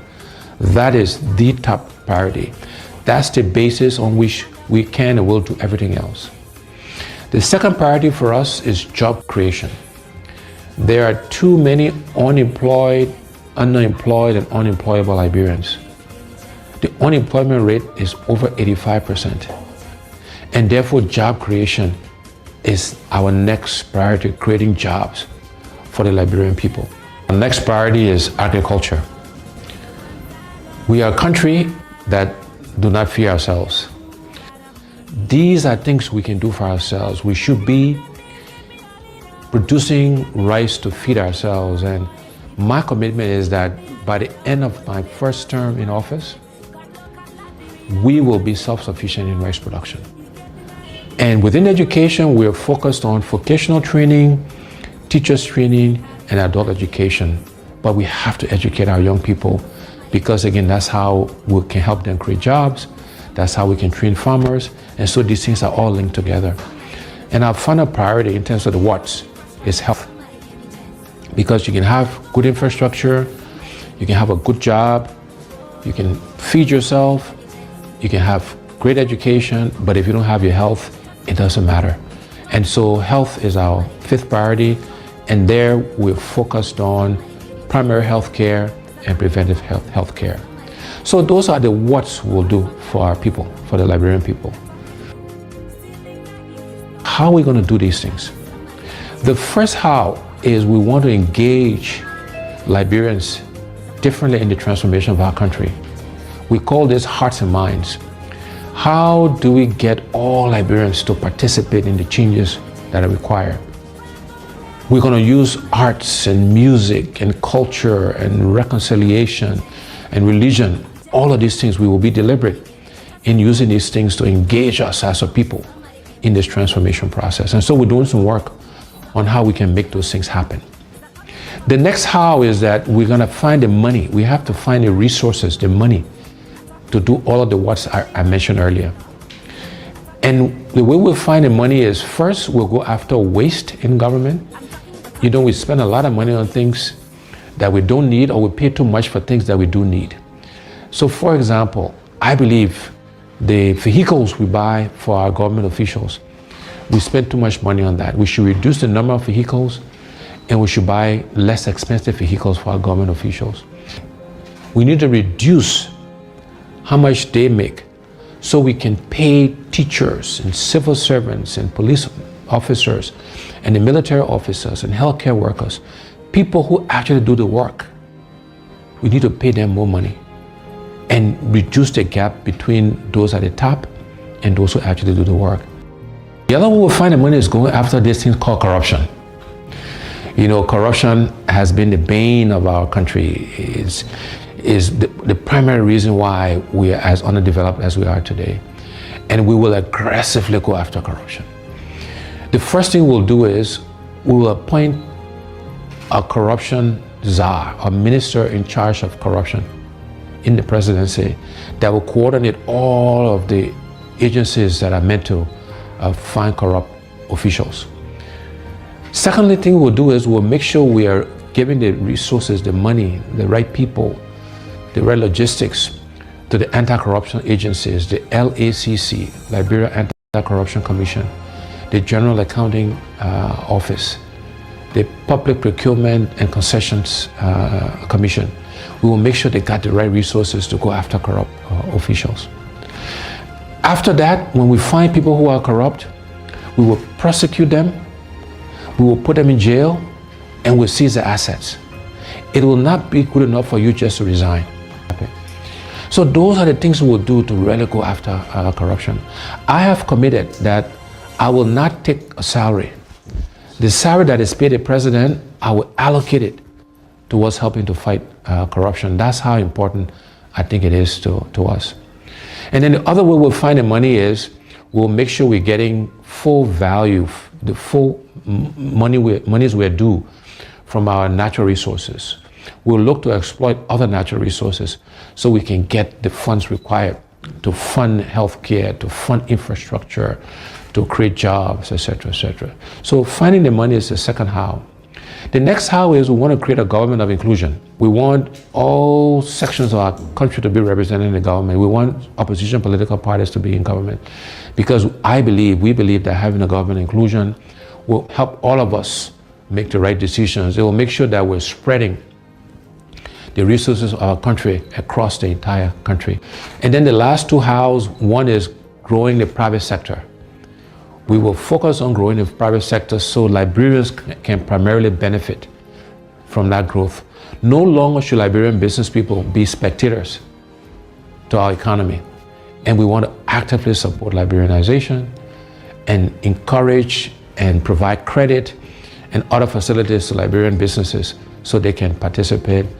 And last but not least, we will use technology. We'll leverage technology to help us achieve our goals. So those are the what's and the hows. But let me end by leaving you again with these two universal truths. One is we cannot keep doing the same things, my people, and expect different results. We cannot keep electing the same people with the same experiences and expect Liberia to change. We need to elect and select different people to lead us, to serve us, to help us manage and run our country. And the other universal truth is the best predictor of future performance and future behavior is past performance and past behavior. And on those two counts, I believe I stand head and shoulders above the other candidates expiring. Together, we will change Liberia for the benefit of all Liberians.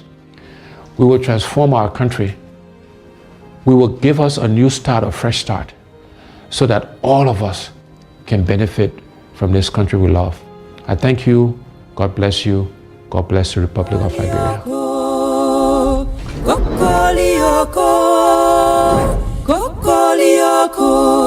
Chicken they grow for days.